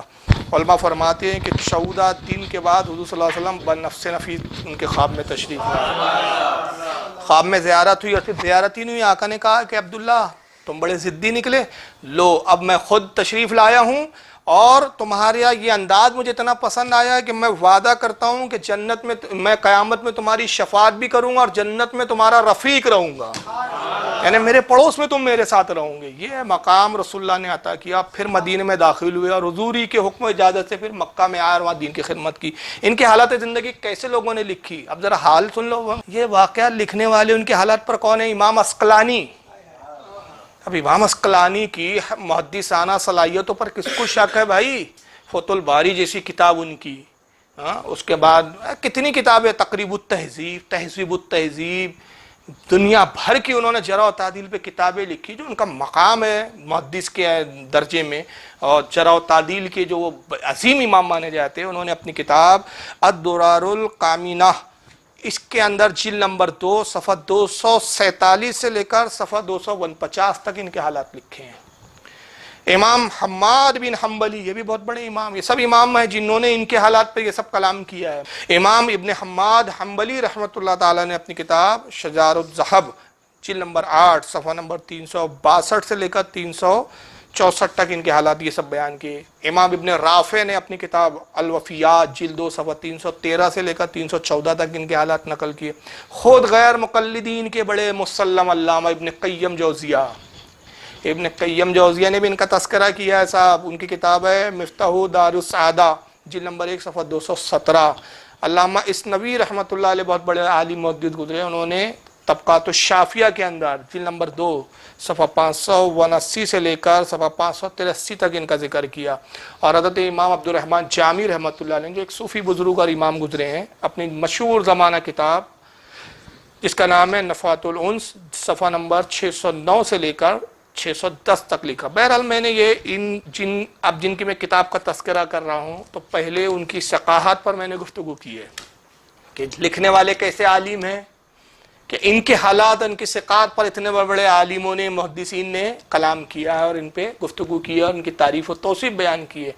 انہوں نے ایک واقعہ نقل کیا ہے۔ اب واقعہ کیا نقل کیا ہے ذرا وہ بھی سن لیجئے آپ، کیا نقل کیا ہے۔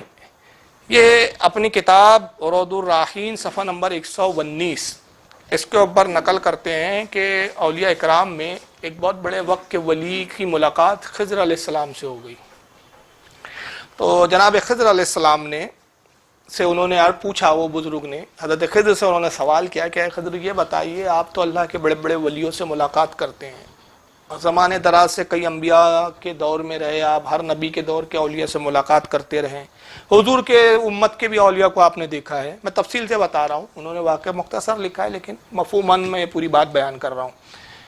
تو اے خضر بتائیں کہ کیا آپ نے اپنے سے بھی کوئی مرتبے میں بڑا ولی دیکھا ہے؟ کس سے بڑا مرتبے میں؟ خضر سے۔ سوال کرے کہ آپ تو ولیوں کے سردار ہیں بھائی، سب ہر زمانے میں آپ نے بڑے بڑے ولیوں کی زیارت کی، تو مرتبے میں کیا آپ نے اپنے سے بھی بڑا کوئی اللہ کا ولی دیکھا ہے؟ تو حضرت خضر نے فرمایا کہ ہاں میں نے اللہ کے رسول کی امت میں ایسے ولیوں کو دیکھا ہے، میری ایک ایسے ولی سے ملاقات ہوئی۔ ہوا یہ کہ میں رسول اللہ کی مسجد نبوی میں حاضر ہوا، اور جب میں مسجد نبی میں داخل ہوا تو دیکھا کہ وقت کا ایک بہت بڑا محدث، وقت کا ایک امام جن کا نام امام عبد الرزاق ہے۔ اب امام عبد الرزاق کون ہے ذرا یہ سمجھ لیں، ان کا نام پورا نام ہے ابو بکر بن حمام بن نافع، یہ امام احمد ابن حنبل کے استاد ہے۔ کن کے استاد ہے؟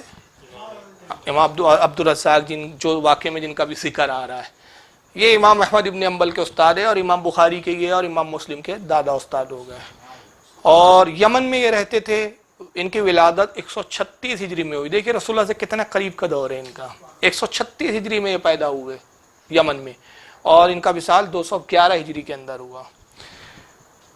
امام بخاری رحمۃ اللہ علیہ نے اپنی صحیح بخاری میں حضرت امام عبد الرزاق سے کل 90 حدیثیں نقل کی ہے، یعنی ان کی ثقات اس سے ثابت ہوتی ہے کہ صحیح بخاری میں ان سے ایک دو حدیث نہیں آئی ہے امام عبد الرزاق کی سند سے، کتنی حدیثیں ہیں؟ 90 سمجھ لیجئے اس کو موٹا موٹا۔ اور امام مسلم نے اپنی صحیح کے اندر 299 ان سے حدیثیں لی ہے، امام مسلم نے بھی اپنی صحیح کے اندر ان سے حدیثیں نقل کی ہے۔ اور خود ان کی ثقات پر امام احمد بن حنبل کیا کہتے ہیں؟ یہ کتاب ہے تہذیب التہذیب، یہ بھی شکل دیکھ لیں ذرا اس کی، کہ اس کو یہ ہے تہذیب التہذیب امام عسقلانی کی، جن کا میں بھی ذکر کر رہا، بڑی مشہور زمانہ کتاب ہے۔ امام عسقلانی کی تہذیب التہذیب ہے، اس کی جلد نمبر 4 صفحہ نمبر 166۔ تو امام عسقلانی رحمۃ اللہ علیہ نقل کرتے ہیں کہ وقال احمد ابن صالح المصری قلت لاحمد ابن حنبل رأيت احدا احسن حدیثا من عبد الرزاق۔ حضرت احمد بن صالح المصری کہتے ہیں کہ میں نے، یہ امام احمد بن حنبل کے شاگرد تھے، وہ کہتے ہیں کہ میں نے امام احمد بن حنبل سے ایک مرتبہ پوچھا اور ان سے عرض کیا کہ حضور یہ بتائیں آپ کے استادوں میں عبد الرزاق سے بڑا حدیث میں کوئی استاد ہے آپ کا؟ آپ نے کئی علماء سے حدیثیں سیکھ پڑھی ہے، کئی استاد ہیں آپ کے، کئی محدثین، تو بتائیں عبد الرزاق کے بارے میں آپ کیا کہتے ہیں؟ ان سے بڑا کوئی محدث آپ نے دیکھا ہے؟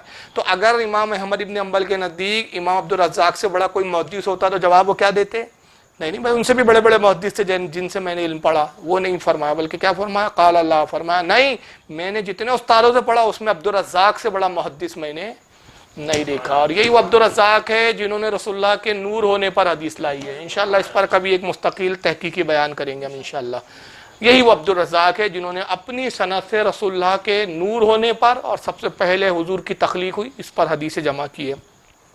تو بہرحال امام عبد الرزاق جو حضرت خضر کہتے ہیں کہ میں مسجد نبوی میں آیا تو دیکھا کہ امام عبد الرزاق جو ہے وقت کا محدث درس حدیث دے رہا ہے، لوگ بیٹھے ہوئے ہیں حدیث کا درس سن رہے ہیں، اور بعض جو ان کے طلبہ، ان کے شاگرد جو ہے وہ حدیثوں کو نقل بھی کرتے ہیں، ان کی مرویات کو نوٹ کرتے جا رہے ہیں۔ فرماتے ہیں کہ دیکھا ایک نوجوان ہے، ضعیف العمر نہیں، نوجوان، وہ مسجد کے کونے پہ بیٹھا ہوا ہے، وہ درس حدیث میں شامل نہیں ہے، اور اپنے سر کو زانوں میں ڈالے ہوئے ہیں۔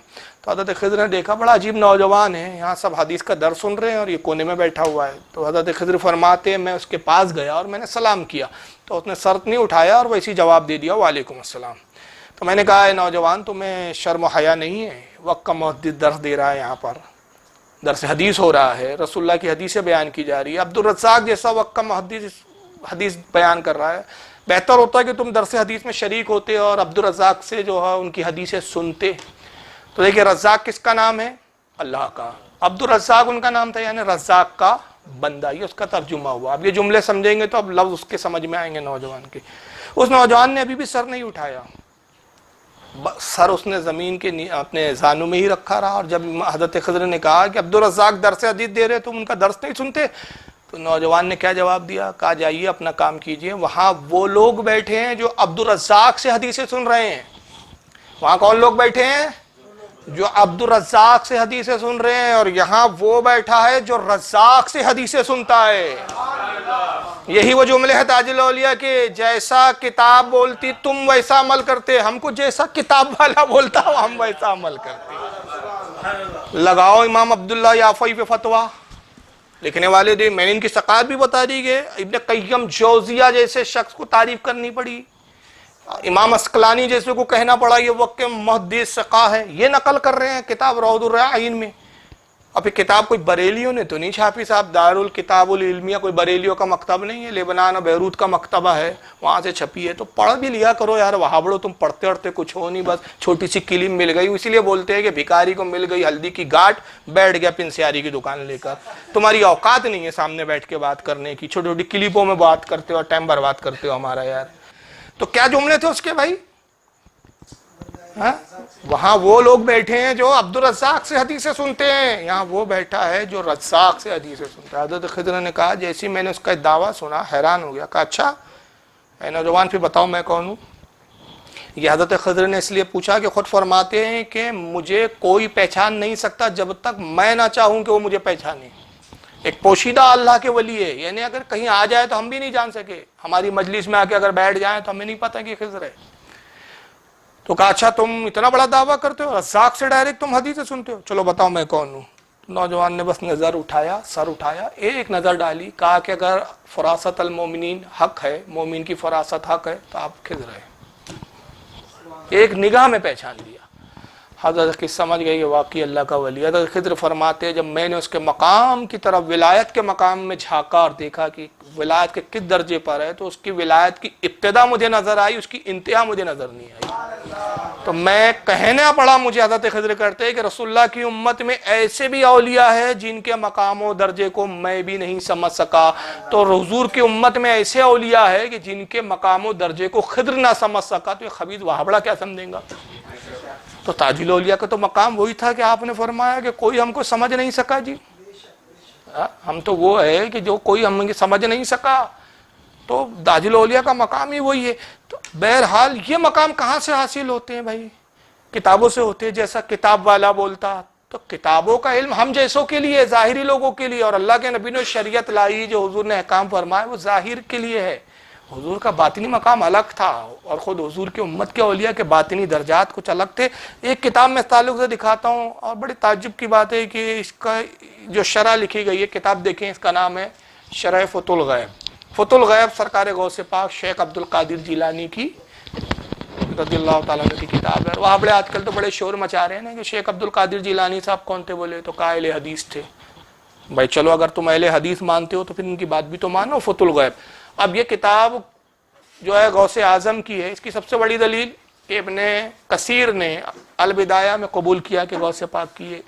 ابن تیمیہ نے قبول کرنا تو بہت دور کی بات ہے، میں کہوں کہ مجموع الفتاوی میں اس نے لکھا الگ بات ہے، ارے اس کی شرح ابن تیمیہ نے کی ہے۔ اب اس سے بڑی بات کیا بتاؤں میں آپ کو کہ یہ جو شرح فتح الغیب ہے، فتح الغیب کی جو شرح ہے، اس کی شرح کرنے والا کون ہے؟ ابن تیمیہ۔ تو ابن تیمیہ کا اس کتاب کی شرح کرنا اس بات کی دلیل ہے کہ یہ کتاب ابن تیمیہ کے نزدیک جب معتبر ہے، تو ان وابڑوں کی مجال ہے کہ ابن تیمیہ سے آگے بڑھ کے بات کریں، یا تو پھر کہہ رہو ابن تیمیہ جاہل تھا، ہم ابن تیمیہ سے زیادہ پڑھے لکھے ہیں۔ آئیے غوث اعظم کیا فرماتے ہیں، اس کا صفحہ نمبر 188۔ یہ غوث اعظم کے خطبات ہے، سرکار غوث اعظم جو خطبات دیتے تھے اس کو خود قلم بند فرما دیتے تھے، تو ایسے خطبات ہے غوث پاک کے۔ تو یہ المقالۃ الخامسۃ والسبعون، یعنی 75واں یہ خطبہ ہے غوث پاک کا، اور اس میں ایک جگہ صفحہ 188 میں فرماتے التصوف لیس اخذ عن الکیل والقال، فرماتے ہیں لوگوں تصوف ہرگز کیلو کال سے نہیں لیا گیا ہے۔ یہی کیلو کال جو کتابوں میں قالا کیلا، اس نے کہا، اس نے سنا، اس نے ان سے سنا، ان سے سنا، تو غوث اعظم فرماتے کہ جو ہم تصوف پہ جو ہم لوگ گامزن ہیں نا، جو ہم صوفیہ ہے، جو ہم اولیاء ہے، ہم نے یہ کیلو کال سے تھوڑی لیا ہے، یہ سب تصوف کا درجہ اور مقام، کتابوں سے نہیں آتا یہ درجہ، بلکہ کہاں سے لیا؟ آگے فرماتے ہیں کہ وَلَٰكِنْ أُخِذَ عَنِ الْجُوعِ وَالْقَتْلِ الْمَأْلُوفَاتِ وَالْمُسْتَحْسَنَاتِ، کہتے ہیں کہ ہم نے اللہ کی محبت میں بھوکا رہنے سے، پسندیدہ چیزوں اور محبوب چیزوں کو چھوڑ دینے سے تصوف حاصل کیا۔ پروردگار عالم کی یاد میں ایسے غرق ہے، دیدار مصطفیٰ میں ایسے ماں ہے کہ نہ کھانے کا ہوش ہے، نہ پانی کا ہوش ہے، نہ پینے کا ہوش ہے۔ ہوش میں جو نہ ہو وہ کیا نہ کرے، حالت کہتے ہیں نا، ہوش میں جو نہ ہو وہ کیا نہ کرے۔ یہ محبت الہی میں ڈوبے ہوا طبقہ ہے، ہم یہ کیلو کال کی طرف نہیں جاتے۔ چلو بھائی اگر آپ کو ہضم نہیں ہو رہی تو لگاؤ نا، شیخ عبد القادر جیلانی اہل حدیث ہے بولتے ہو نا، تم ان پہ فتویٰ لگاؤ، اپنے ابا ابن تیمیہ پہ فتویٰ لگاؤ۔ چلو ہو سکتا ہے تصوف کی کتاب انہیں ہضم نہیں ہوں گی، تو حدیث کی کتاب ہضم کروا دو تھوڑی سی۔ چلیے دیکھیے یہ کتاب دیکھ رہے ہیں آپ کون سی ہے، میں نے اس کو ذکر پہلے کیا ہے، کتاب المسند، آپ کو نہیں دکھ رہی ہے نا، ادھر کرنا پڑ رہا ہے نا، ادھر سامنے والوں کو دکھیں گی۔ کتاب المسند الجامع، یعنی سنن دارمی، میں نے کہا تھا نا یہ دارمی ہے لیکن اس کا اصل نام یہ ہے۔ اور امام دارمی کون ہے؟ ذرا یہ بھی سن لیجئے، امام دارمی کون ہے؟ امام بخاری کے استاد ہے، امام مسلم کے استاد ہے، امام ابو داؤد کے بھی استاد ہے۔ یہ تین جلیل و قدر جو صاحب ستہ ہے، مطلب صاحب ستہ میں جن کا شمار ہے، ان تین جلیل و قدر محدث کے استاد ہے۔ تو اب استاد ہی اگر مشرک ہے تو پھر شاگردوں کا تو اللہ ہی مالک ہے، پھر سب مشرک ہیں ان کے نزدیک، تو ان کے عقیدے کے حساب سے تو کوئی بچے گا ہی نہیں بھائی آپ کے نزدیک۔ بس یہ چلائیں گے یہ نہیں چلیں گا، وہ نہیں چلیں گا، تم ہوتے کون ہو جو نہیں چلیں گا؟ نہیں چلیں گا تو ہمارے سامنے آ کے بولو نا، کیا نہیں چلیں گا تو ہم بتاتے نا کیا چلیں گا اور کیا نہیں چلیں گا، سامنے تو بیٹھتے نہیں ہو تم یار۔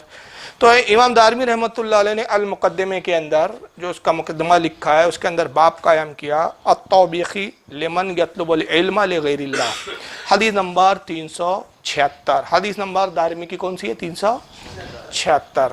اس حدیث پر گفتگو ہم بعد میں کریں گے۔ عن الحسن قال، حضرت حسن سے روایت ہے، غالباً یہ حسن بصری ہے کیونکہ واضح نہیں ہے، اس کی اب شرح وغیرہ دیکھنی پڑیں گی، وقت نہیں تھا کہ میں شرح دیکھوں، تو وقت ہوتا تو میں دیکھتا کہ حسن سے ان کی کیا مراد ہے، یا امام حسن ابن علی ہے یا حسن بصری ہے، غالباً یہ امام حسن بصری ہے میرے خیال سے۔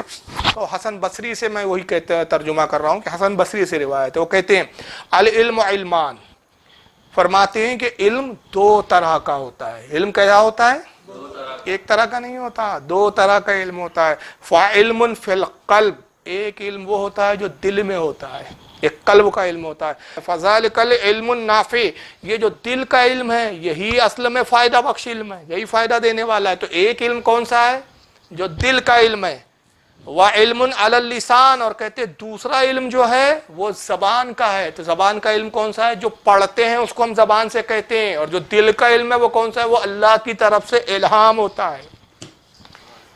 تو علم وہ کہتے دو طرح کا، ایک کتاب کا علم اور ایک قلب اور دل کا علم جو اللہ کی طرف سے عطا کیا جاتا ہے۔ کتاب میں تو محدثین سے آتا ہے، علماء سے آتا ہے، رسول نے جو اپنی زبان سے بتا دیا وہ لکھ دیا گیا، جو لکھ دیا گیا وہ ہم تک آ گیا۔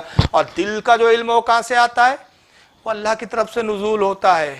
یہی تو سرکار تاج الاولیاء کہہ رہے ہیں، جیسا کتاب والا بولتا، جیسا دل پر الہام ہو رہا ویسا نماز پڑھتے ہیں ہم، تم ویسی پڑھتے جیسا کتاب میں لکھا ہے۔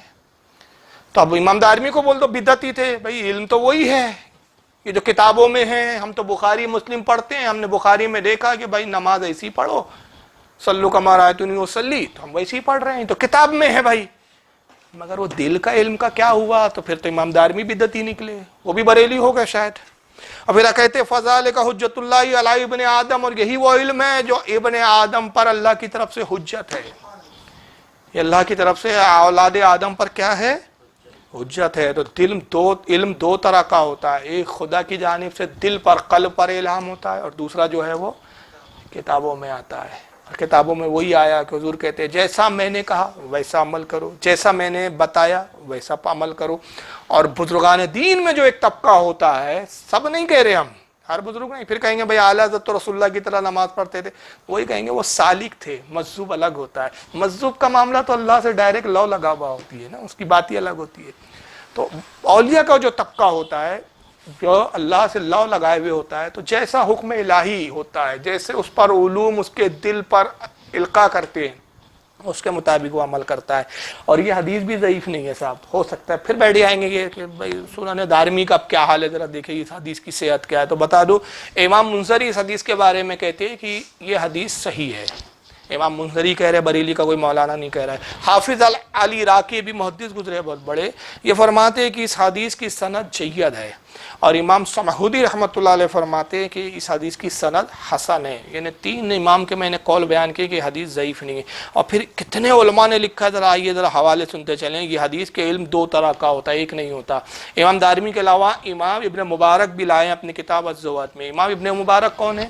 یہ امام ابن مبارک جو ہے امام بخاری کے دادا استاد ہے، یہ سرکار امام ابو حنیفہ رضی اللہ تعالیٰ عنہ کے شاگردوں میں ہے۔ انہوں نے اپنی کتاب الزہد صفحہ 407 حدیث نمبر 1161 پہ لایا۔ امام بہقی اس حدیث کو لائے ہیں شعب الایمان جلد 2 صفحہ 294 حدیث نمبر 1825 کے تحت۔ امام دیلمی بھی اس حدیث کو لائے ہیں مسند الفردوس جلد نمبر 3 صفحہ 97 حدیث نمبر 4018۔ امام ابن عبد البر، یہ بھی بہت بڑے محدث ہیں، انہوں نے اپنی کتاب جامع بیان العلم صفحہ 661 حدیث نمبر 1150، اور یہ سن لیں امام دیلمی نے اس کو انس ابن مالک سے روایت کیا۔ میں نے یہاں امام حسن بصری کی سند والی حدیث پڑھی جو دارمی میں ہے، لیکن امام دیلمی نے اس کو حضرت انس ابن مالک صحابی رسول سے لایا۔ اور اس کے علاوہ امام ابن عبد البر نے جو اپنی کتاب جامع البیان العلم کے اندر جو نقل کیا وہ مرفوع حدیث ہے، اور رسول اللہ کا قول ہے وہ بیان کرتے ہیں۔ خطیب بغدادی نے بھی تاریخ بغداد جلد 5 صفحہ 568 رجال نمبر 2448 پہ لایا، اور انہوں نے حضرت جابر سے حدیث کو نقل کیا ہے۔ امام ابن رجب حنبلی نے جامع العلوم والحکم جلد 1 صفحہ 343 پر لایا۔ امام حکیم ترمذی نے نوادر الاصول جلد 4 صفحہ 361 حدیث نمبر 985 پر یہ بھی مرفوع حدیث نقل کیا، یعنی رسول اللہ سے انہوں نے سند پہنچائی رسول اللہ تک۔ امام منذری نے ترغیب و ترہیب جلد 1 صفحہ 58 حدیث نمبر 139 پر لایا۔ خطیب تبریزی نے، جن کی مشکات بڑی مشہور کتاب ہے، مشکات کے لکھنے والے کون محدث ہیں، ان کا نام کیا ہے؟ خطیب تبریزی۔ یہ مختصر نام بتا رہا ہوں ورنہ بہت لمبا نام ہے ان کا، عبداللہ بن فلاں فلاں خطیب تبریزی۔ مشکات جلد 1 صفحہ 251 حدیث نمبر 270۔ امام جلال الدین سیوطی نے اس کو اپنی کتاب الجامع الصغیر حدیث نمبر 5717 پہ لایا۔ امام مناوی نے اپنی کتاب فیض القدیر جلد 4 صفحہ 390 پہ لایا۔ کل 12 حوالے رسول اللہ کی نسبت سے میں نے یہاں بیان کیے۔ چلیے اب دارمی کو بھی چھوڑ دیں آپ، یہ ان کو شاید ہضم نہ ہو، شرح فتح الغیب بھی ان کو ہضم نہ ہو سکتا ہے، کل ابن تیمیہ کا بھی انکار کر دیں۔ بخاری کا تو نہیں کریں گے نا؟ ہاں، اس کو دیکھ کے تو بخار آ جائیں گا نا۔ اب ذرا بخاری میں امام بخاری کیا لکھتے ذرا آئیے۔ امام بخاری کتاب العلم میں حدیث لا رہے ہیں، کون سے باب میں؟ دیکھیں علم کے بیان میں لایا ہے کہ علم کتنے طرح کا ہوتا ہے، وہ نہیں ہوتا بس یہ نہیں چلیں گا۔ ارے مولوی جی ایسا جذبات میں مت آئیے، ذرا لوڈ مت لیجیے، پڑھ لیجیے پھر آئیے۔ صرف رٹو جیسا طوطے جیسا کچھ رٹنے سے تھوڑی کوئی بہت بڑا عالم و فاضل بن جاتا ہے، رٹ لیا کچھ، رٹنا کمال نہیں ہے، تفقہ فی الدین کمال ہے، علم کی گھسنا گہرائی میں جانا کمال ہے صاحب۔ بخاری کتاب العلم میں لائے ہیں باب حفظ العلم حدیث نمبر 120، یعنی بالکل ابتدا کی حدیث ہے، حدیث نمبر 120۔ ذرا یہ حدیث کیا ہے؟ ان ابی ہریرہ، حضرت ابو ہریرہ سے روایت قال، وہ کہتے ہیں حفیظۃ من رسول اللہ صلی اللہ علیہ وسلم وعین، حضرت ابو ہریرہ کہتے ہیں کہ رسول اللہ سے لوگوں میں نے علم کے 2 برتن حاصل کیے۔ ابو ہریرہ کہتے ہیں اے لوگوں میں نے رسول اللہ سے علم کے کتنے برتن حاصل کیے؟ 2 طرح کا علم لیا، ایک ہی نہیں 2 طرح کا۔ اور 2 طرح کے علم میں کیا ہے؟ فاما احدہما فباسطہ، ایک علم تو وہ ہے جو میں نے پھیلا دیا، تم تک پہنچا دیا۔ تو جو پہنچایا وہ کون سا علم ہے؟ وہی جو کتابوں میں آ گیا، وہ بتاتے نہیں تو کتابوں میں آتا نہیں، تو حضور نے زبان سے بتایا۔ ابو ہریرہ سے کہا جاؤ اس کو پھیلا دو۔ ابو ہریرہ کہتے ہیں فاما احدہما فباسطہ، میں نے اس علم کو تم تک پہنچا دیا، یہ علم لوگوں میں نے پھیلا دیا۔ وَأَمَّا الْآخَرُ فَلَوْ بَاسَطْتَهُ قُطِعَ هَذَا الْعُلْمُ، اور ایک علم وہ ہے جو حضور سے میں نے حاصل کیا، تمہیں بتایا نہیں، چھپا دیا، اگر وہ علم میں تم پر ظاہر کر دوں تو تم میرا یہ گلا کاٹ دو، یہ علم تمہیں ہضم نہیں ہوگا، اس علم کو تم سمجھو گے نہیں، مجھے کافر بول دو گے، میرا گلا کاٹ دو گے۔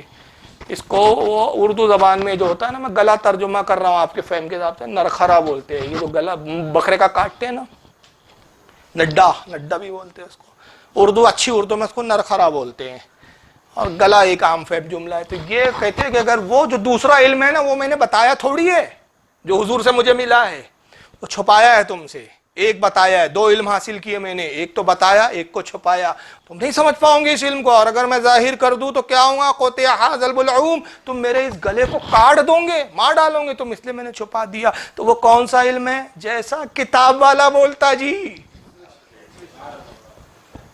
وہی علم ہے جس کو آپ اور ہم نہیں سمجھتے، انہوں نے بتایا نہیں کتاب والا بولتا کیسے اور کیسے کیا کیا بولتا ہے، بس بولتا ہے، ہم کو معلوم ہے، تم کو بتانے کی ضرورت نہیں ہے، تم جیسا کتاب میں لکھا ویسی پڑھو جی، اسی میں خیریت اور عافیت ہے، مگر کتاب والا جیسا بولتا ہم ویسی پڑھتے۔ اور امام بخاری کے علاوہ اس حدیث کو امام ابن عبد البر نے بھی لایا جامع بیان العلم و فضلہ حدیث نمبر 1910 پر۔ اب مشکات کے اندر بھی حدیث آئی ہے، خطیب تبریزی مشکات میں لائے ہیں کتاب العلم حدیث نمبر 271، یہ صحیح بخاری دیکھ لیں۔ کتاب الانبیاء، کتاب الانبیاء باب حدیث الخضری مع موسیٰ علیہ السلام، یعنی حضرت موسیٰ علیہ السلام اور خضر علیہ السلام کی گفتگو کا ذکر، حدیث نمبر 3401، بڑی طویل حدیث ہے۔ اور یہ حدیث کیا ہے کہ ایک مرتبہ حضرت موسیٰ علیہ السلام سے کسی نے سوال کیا کہ اے موسیٰ یہ بتائیے اس وقت روئے زمین پر سب سے بڑا عالم کون ہے؟ تو حضرت موسیٰ نے فرما دیا کہ سب سے بڑا عالم میں ہوں، اور ظاہر بات ہے اس میں جھوٹ ظاہراً نہیں تھا، اس لیے کہ نبی سے بڑا کوئی عالم نہیں ہوتا، مگر رب تبارک و تعالیٰ کو ان کی یہ ادا یہ گفتگو پسند نہیں آئی، اور اب نے ان کی طرف وحی نازل کی، اور وہی نازل کر کے میں خلاصہ بتا رہا ہوں حدیث کا، اور وہی یہ بھیجی گئی کہ اے موسیٰ بہتر تھا کہ تم یہ کہتے کہ سب سے بڑا عالم اللہ ہے، تم نے علم کی اضافت اپنی طرف کیوں کی؟ تم نے کیسے کہہ دیا کہ میں سب سے بڑا عالم ہوں؟ سب سے بڑا عالم کون ہے؟ اللہ ہے۔ اور اس کے بعد پھر اللہ تعالیٰ نے ان کو نصیحت کے طور بطور نصیحت کہ تم یہ نہ سمجھو کہ تم سب سے بڑے عالم ہو، ہماری مخلوق میں کیسے کیسے لوگ ہم نے جو ہے آباد رکھے ہیں کہ جو تم سے زیادہ جانتے ہو، ظاہر کرنے کے لیے اللہ نے کیا فرمایا؟ ہم بخاری کے الفاظ ہے فقال له بلا، اللہ نے موسیٰ سے فرمایا، کیا فرمایا؟ لعبد بمجمع البحرین ہوا عالم من کا، کہا کہ اے موسیٰ مجمع البحرین پر، یعنی ایسی جگہ جو جہاں دو دریاؤں کا سنگم ہوتا ہے، دو دریا آپس میں ملتے ہیں، اس کو عربی میں بولتے ہیں مجمع البحرین۔ بحرین بحر سے بنا ہے، بحر اور اس کا جو تثنیہ کا صیغہ آتا ہے، جمع کا صیغہ بحرین، یعنی جہاں دو دریا ملتے ہیں، جہاں دو دریا مل جاتے ہیں نا، وہاں ہمارا ایک بندہ ہے، وہ بندہ جو ہے تم سے زیادہ علم رکھتا ہے، جاؤ اس سے ملاقات کرو تاکہ تمہیں پتہ چلے کہ تم سے بھی بڑے لوگ عالم یہاں موجود دنیا میں ہے جن کو تم نہیں جانتے ظاہری طور پر۔ تو وہ کون شخص تھے جن سے ملانے کے لیے بھیجا گیا؟ حضرت خضر علیہ السلام۔ وہ نبی نہیں تھے، اس پہ اختلاف ہے، بعض کہتے ہیں نبی ہے اور بعض کہتے ہیں ولی ہے، لیکن کم از کم یہ تو ہے کہ موسیٰ کے زمانے میں تھے تو موسیٰ کی طرح رسول تو نہیں تھے، موسیٰ کے برابر تو نہیں تھے، کیونکہ موسیٰ صاحب شریعت ہے، تو موسیٰ کے مقابلے میں اگر وہ نبی بھی تھے تو کمتر تھے درجے میں، مگر اللہ نے ان کو کیسا علم دیا تھا؟ وہ کون سا علم تھا؟ آئیے وہی حدیث میں آتا ہے کہ اللہ نے فرمایا کہ موسیٰ جاؤ خضر سے ملاقات کرو، تو پھر اس کے واقعات قرآن میں بھی بڑی تفصیل سے آئے ہیں۔ قرآن کا اگر آپ مطالعہ کریں گے تو سورہ کہف جا کر کھولیں آپ، سورہ کہف میں بھی اس کا ذکر ہے، آیت نمبر 60 سے لے کر 82 تک، 60 سے لے کر 82 تک، 60 سے لے کر 82 تک سورہ کہف میں پورا واقعہ اور ان کی گفتگو اور سارا ذکر ہے، یعنی کل 23 آیتیں اللہ تعالیٰ نے اس بارے میں قرآن میں بیان فرمائی ہے۔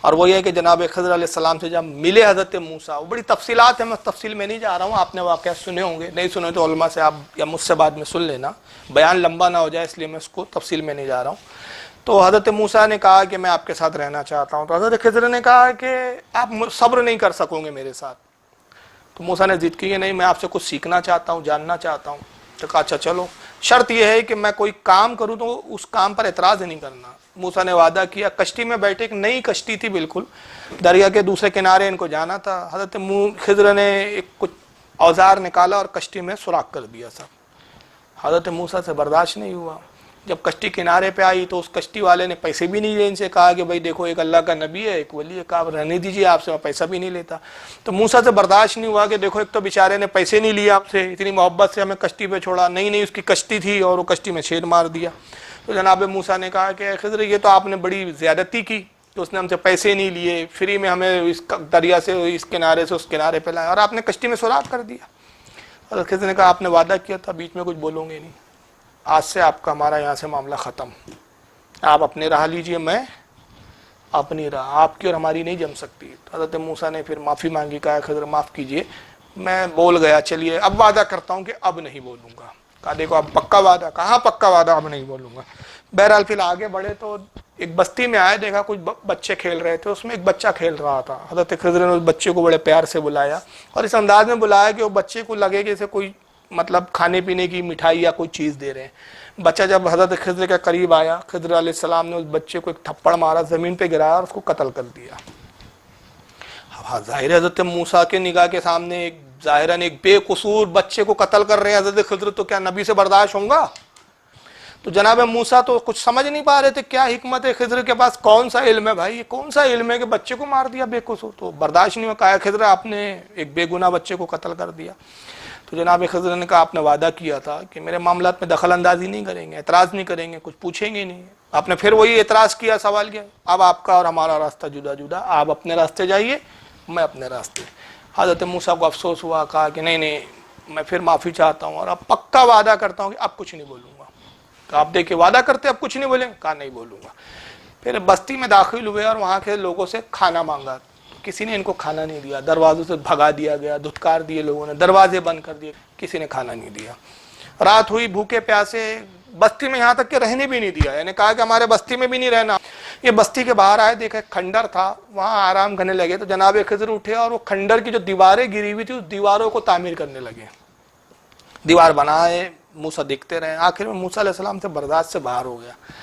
موسیٰ نے کہا خضر بڑی عجیب بات ہے، جن گاؤں والوں نے ہمارے ساتھ یہ سلوک کیا، اس بستی میں کھنڈر کو آپ سنوار رہے ہیں، اس کی دیوار کو درست کر رہے ہیں، جبکہ چاہیے تو یہ تھا کہ ہم ان کے لیے دعا کر دیتے، ہلاکت کی، تباہی کی دعا کرتے۔ یہ آپ کون سا سلوک کر رہے ہیں؟ جو نیک سلوک کرتا ہے آپ اس کے ساتھ برا سلوک کرتے ہیں، اور جو برا سلوک کر رہا ہے اس کے ساتھ اچھا سلوک کر رہے ہیں۔ یہ آپ کی بات میرے سمجھ میں نہیں آتی۔ حضرت خضر نے کہا موسیٰ اب آپ پر ہمارا نباہ نہیں ہو سکتا، اب بس یہاں سے آخری ہماری رخصتی ہے، آخری ملاقات، خدا حافظ، آپ اپنے راستے جائیے، اب ہمیں اپنے راستے جانے دیجیے۔ آپ بار بار اعتراض کرتے ہیں، آپ سے چپ ہو رہا جاتا نہیں ہے، اور ہم نے وعدہ کیا تھا کہ ساتھ میں رہنا تو چپ رہنا ہے۔ تو حضرت موسیٰ نے بہت خوشامد کی کہ نہیں اب نہیں بولوں گا، کہا نہیں بس 3 بار ہو گیا، اب چوتھا موقع نہیں دیا جائے گا۔ تو جناب موسیٰ نے کہا اچھا چلو اب آپ نہیں مان رہے تو کم از کم وہ جو 3 حرکتیں آپ سے سرزد ہوئی ہے اس کا خلاصہ تو کر دیجیے، آپ نے ایسا کیا تو کیوں کیا؟ تو کہا سنو اصل میں معاملہ یہ ہے کہ اے موسیٰ، وہ کشتی والا جو ہے اس نے کشتی نہیں تعمیر کی تھی، اور وہ کشتی کو جو نہیں بنایا تھا پہلی مرتبہ اس دریا سے لے جا کے اس دریا کی طرف جا رہا تھا، اور جس علاقے میں ہم اس کو کشتی لے جانے کے لیے کہہ رہے تھے وہاں کا راجہ بادشاہ بڑا ظالم ہے، اور وہ دیکھتا ہے کہ اگر کوئی اچھی کشتی اس کو نظر آئے تو وہ قبضہ کر لیتا ہے، وہ چیزوں پہ قبضہ کر لیتا ہے۔ تو میں نے اس کشتی میں جان بوجھ کے چھید کر دیا اور اس کو کچھ کھرچ لیا تاکہ راجہ کشتی کو دیکھے تو اس میں چھید اور وہ کھرچا کھارچا نظر آئے، عیب نظر آئے، تو اس بیچارے غریب کی کشتی وہ قبضہ نہ کرے اور وہ بچ جائے، اس لیے میں نے کشتی میں عیب پیدا کر دیا۔ اور کہا وہ بچے کو جو تم نے دیکھا نا، دیکھو نبی کے علم غیب پر اعتراض کرتا ہے بابڑا، اور یہ قرآن میں موجود ہے سورہ کہف کے اندر، یہ خود قرآن نہیں پڑھتے، آیت نمبر 60 سے 82 کے اندر موجود ہے واقعہ، بخاری کے اندر یہ تفصیل کے ساتھ موجود ہے واقعہ، بڑی طویل حدیث ہے بخاری کی، یعنی چھوٹی سی حدیث نہیں ہے، بڑی طویل ہے۔ تو کہا کہ بچے کو میں نے اس لیے قتل کیا کہ میں نے دیکھا کہ اس کے جو ہے ماں باپ تو نیک ہے، یہ بڑا ہو کر اپنے ماں باپ کو قتل کرنے والا ہے، یا غالباً اپنے ماں باپ کو ستائیں گا اور پریشان کریں گا، اس لیے میں نے اس کو پہلے ہی قتل کر دیا کہ وہ نیک ماں باپ اس کی وجہ سے تکلیف نہ اٹھائیں۔ بتائیے بڑا ہو کے وہ کیا کرے گا، یہ غیب کی خبر ہے اور یہ خضر جانتے ہیں۔ تو قرآن نے یہ نہیں کہا کہ تم نے تو ابھی تو جرم کیا نہیں تو قتل کیوں کر دیا؟ وہ تو پھر نہ نبی ہونے چاہیے نہ ولی ہونے چاہیے۔ نبی کو بولا جا رہا ہے جاؤ ان کے پاس دیکھو کہ ہم نے اپنی مخلوق میں ایسے بھی بندے رکھے ہیں جو تم سے زیادہ جانتے ہیں، ان کے پاس وہ علم ہے جو تمہارے پاس نہیں ہے، جاؤ ان سے وہ علم کو دیکھو، اور پھر تم نے جو کہا ہے کہ میں سب سے بڑا عالم ہوں تو سمجھ میں آئے کہ تم نے کیسا دعویٰ کیا ہے۔ ایسے بھیجا جا رہا ہے حضرت خضر کے پاس موسیٰ کلیم اللہ جیسے وقت کے رسول کو، تو یہاں تو عتاب ہونا چاہیے نا بھائی کہ جو بچہ بڑا ہو کے بدماشی کرتا، بڑا ہو کے جو بھی کرتا، ابھی تو جرم کیا نہیں، آپ نے قتل کیوں کیا؟ لیکن نہیں، کیونکہ اللہ گواہی دے رہا ہے کہ میرا نبی جو جانتا ہے وہ تم نہیں جانتے، اور جو نبی جانتا ہے ویسا ہو کر ہی رہنا ہے، تو یہ جرم نہیں ہے، کہا اس لیے اس کو قتل کر دیا۔ اور دوسرا یہ کہ جو بستی میں ہم آئے تو وہ کچھ یتیم بچوں کی پراپرٹی ہے، جگہ ہے، اور جو ان کے ماں باپ ہے وہ بڑے نیک اور صالح تھے، انہوں نے اپنے بچوں کے لیے مستقبل کے لیے کچھ خزانہ وہاں چھپا دیا تھا، وہ ماں باپ مر گئے، بچے بیچارے نابالغ گئے، تو وہ دیوار گرتے جا رہی تھی، تو مجھے اندیشہ ہوا کہ اگر دیوار پوری صاف ہو جائے تو خزانہ ظاہر ہو جائے گا اور یہ بستی کے بدکار لوگ اس خزانے پر قبضہ کر لیں گے، تو میں نے وہ دیوار کو درست کر دیا تاکہ وہ خزانہ ظاہر نہ ہو، یہاں تک کہ وہ دیوار اس وقت تک سلامت رہے جب تک یہ بچے بالغ اور سمجھدار ہو جائے، جوان ہو جائے، اور یہ خود پھر اس بستی میں جب اس کھنڈر میں آئیں گے جو ان کی اپنی ذاتی پراپرٹی ہے، اور جب اس کو کھدائی کریں گے وہ گھر بنانے وغیرہ کے لیے تو وہ خزانہ ان کو مل جائے۔ یہ میری حکمت تھی۔ اور اس کے بعد جناب خضر نے جو جملے کہے وہ امام بخاری نے لکھے ہیں، کیا لکھے ہیں؟ قالا، حضرت خضر نے فرمایا، یا موسیٰ انی علی علم من علم اللہ علمنیہ اللہ لا تعلمون، کہا کہ اے موسیٰ اللہ نے مجھے ایک ایسا علم دیا جسے آپ نہیں جانتے۔ کیا کہہ رہے خضر؟ یہ وہ امام بخاری لکھ رہے ہیں بھائی، بریلوی کا کوئی مولانا تھوڑی لکھ رہا ہے۔ جناب خضر نے کہا کہ اے موسیٰ مجھے اللہ نے ایک ایسا علم دیا جس کو آپ نہیں جانتے۔ تو نبی کے پاس ایک الگ علم ہے اور خضر ایک ولی ہے، ان کے مقابلے میں ان کے پاس ایک الگ علم ہے، اور دونوں اللہ کی من جانب اللہ ہے، مگر جو نبی کے پاس علم ہے اور جو نبی نے مخلوق تک دیا وہ کون سا ہے؟ علم ظاہر ہے، اور خضر کو جو اللہ نے عطا کیا وہ علم باطن ہے۔ اور باطن علم کیا ہے؟ جیسا کتاب والا بولتا اور ظاہر کیا ہے؟ جیسی کتاب بولتی، جو کتاب بولتی ہے وہ علم ظاہر ہے، اور جیسا صاحب کتاب بولتا وہ علم باطن ہے۔ تو موسیٰ، حضرت خضر نے کہا کہ یا موسیٰ، اے موسیٰ، اللہ نے مجھے ایک ایسا علم دیا جو علم آپ کو نہیں دیا گیا۔ پھر فرمایا وَأَنْتَ عَلَىٰ عِلْمٍ مِّنْ عِلْمِ اللَّهِ عَلَّمَكَ اللَّهُ لَا أَعْلَمُ، کہا کہ اور آپ کو اللہ نے وہ علم دیا، میرا علم الگ ہے اور آپ کا علم الگ ہے۔ یہ صحیح بخاری کے اندر موجود ہے بھائی یہ روایت۔ تو اس کے بعد بھی کیا کوئی گنجائش بچ جاتی ہے یہ سمجھنے کے لیے کہ جیسا کتاب والا بولتا ہم ویسی نماز پڑھتے اور جیسی کتاب بولتی ویسی تم نماز پڑھتے؟ تو یہ اولیاء کی ایک الگ ہی منزل، الگ ہی وہ ہے۔ اور ایک واقعہ آپ سنتے چلیں، اور بس آخری میں 2 بار اس پہ اختتام کروں گا، ورنہ اس کی تفصیلات پہ اور گھنٹوں بولا جا سکتا ہے۔ یہ تو ایک حصہ ہے، اگر اس پر تھوڑا سا وقت ملے اور اگر میں کام کروں تو علم باطن، علم ظاہر کیا ہے اس کے تو گھنٹوں بولا جا سکتا ہے۔ ایک بہت بڑے عالم بزرگ ہمارے یہاں گزرے جن کا نام ہے شیخ محمد بن ابی بکر ابراہیم، یہ نام ہے، اور مشہور کس سے ہے؟ یہ المعروف بہ فرید الدین عطار۔ یہ گنج شکر والے بزرگ نہیں ہیں، فرید الدین گنج شکر، یہ ان سے پہلے کے بزرگ ہیں۔ ان کا نام کیا ہے؟ حضرت فرید الدین عطار۔ 513 ہجری میں ان کا انتقال ہوا، 513 ہجری میں۔ یہ غالباً غوث پاک کے قریب کا ہی زمانہ ہے، پہلے یا کچھ بات کا۔ ان کی ایک بڑی مشہور کتاب ہے فارسی زبان میں، تذکرۃ الاولیاء، اسکین پیج انشاءاللہ آپ کو دکھ جائیں گا ریکارڈنگ کے اندر۔ تذکرۃ الاولیاء، وہ دیکھیں وہ الماری میں وہاں رکھی ہوئی ہے، ٹیبل پہ رکھا ہی نہیں آپ نے، چلیے بہرحال اسکرین پہ ہم اسکین ڈال لیں گے، پیچھے رکھیے آپ کے ریک پہ۔ تذکرۃ الاولیاء صفحہ نمبر 36 پر شیخ فرید الدین عطار رحمۃ اللہ علیہ نے کیا واقعہ لکھا ہے کہ حبیب اعجمی، یہ بہت بڑے بزرگ گزرے ہیں، اور ان کی تعریف ابن تیمیہ نے بھی کی ہے اپنی کتابوں میں، ابن کثیر نے بھی ان کی تعریف کی ہے، یہ سب بزرگ ہے، ابن تیمیہ نے بھی ان کے تذکرے کیے، اور بھی علماء نے کیے۔ حبیب اعجمی رضی اللہ تعالیٰ عنہ یہ تبع تابعین میں آتے ہیں۔ کون آتے ہیں؟ تابعین کو انہوں نے دیکھا، تبع تابعین کا دور ہے یہ۔ حضرت حبیب اعجمی، وہ ان کے زبان میں تھوڑی سی لکنت تھی، توتلا پن تھا، تو وہ مسجد میں نماز پڑھایا کرتے تھے، تو وہ بھی نماز مغرب پڑھا رہے تھے۔ تو اس وقت کے بہت بڑے عالم، محدث اور جلیل قدر تابعی حضرت حسن بصری، امام حسن بصری مسجد میں تشریف لائے۔ اور امام حسن بصری کے بارے میں حالانکہ محدثین اس کو درست نہیں مانتے، لیکن صوفیہ کی کتابوں میں بہرحال یہ موجود ہے کہ وہ حضرت علی کے شاگرد ہیں۔ لیکن حضرت علی کے شاگرد ہونے پر محدثین کے ہاں تو کلام ہے، البتہ صوفیہ کا اتفاق ہے، لیکن ایک بات پہ صوفیہ اور محدثین دونوں کا اتفاق ہے، اور وہ یہ کہ امام حسن بصری کی ایک خوبی اور ایک شان یہ ہے کہ انہوں نے حضرت ام المومنین ام سلمہ کا بچپنے میں دودھ پیا ہے، تو اس اعتبار سے رسول اللہ ان کے دودھ شریک باپ ہو گئے، اور حضرت ام المومنین ام سلمہ رضی اللہ تعالیٰ عنہ ان کی دودھ شریک ماں ہو گئی، دودھ پیا، اس پہ سب کا اتفاق ہے۔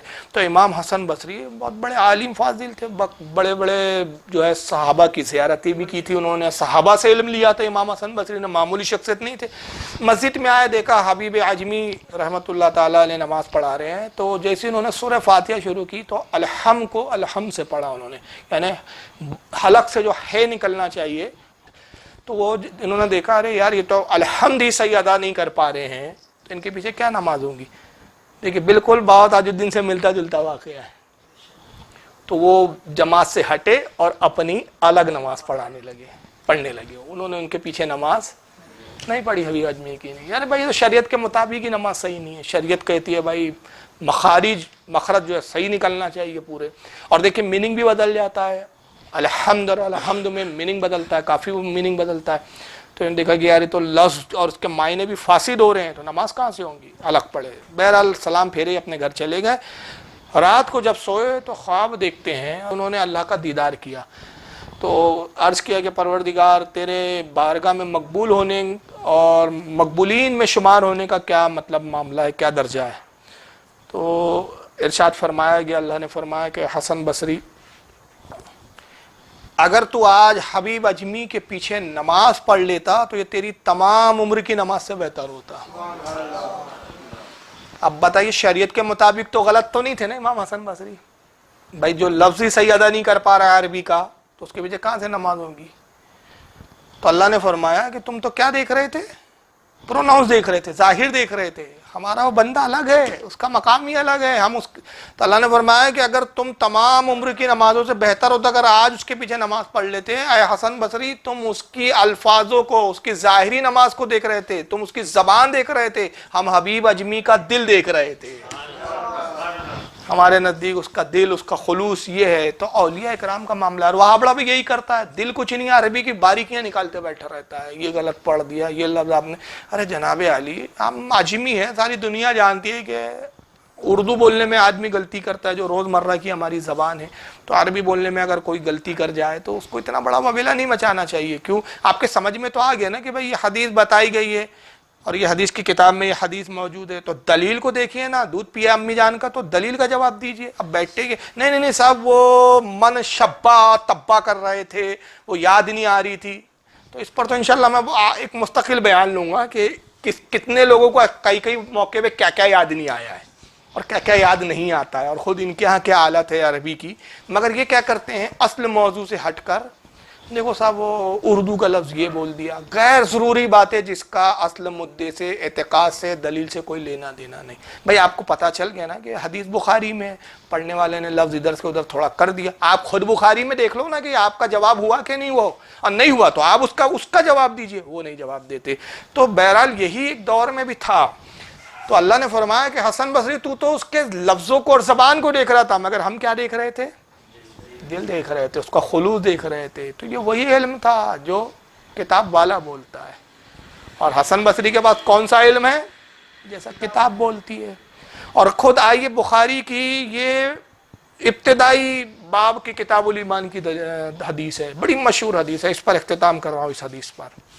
کتاب الایمان بخاری کی باب سوال جبریل النبی صلی اللہ علیہ وسلم عن الایمان والاسلام والاحسان. یہ اتنا لمبا چوڑا نام رکھا ہے باپ کا امام بخاری نے کہ جبریل علیہ السلام کا نبی کی بارگاہ میں ایمان اور اسلام اور احسان کے بارے میں سوال کرنا.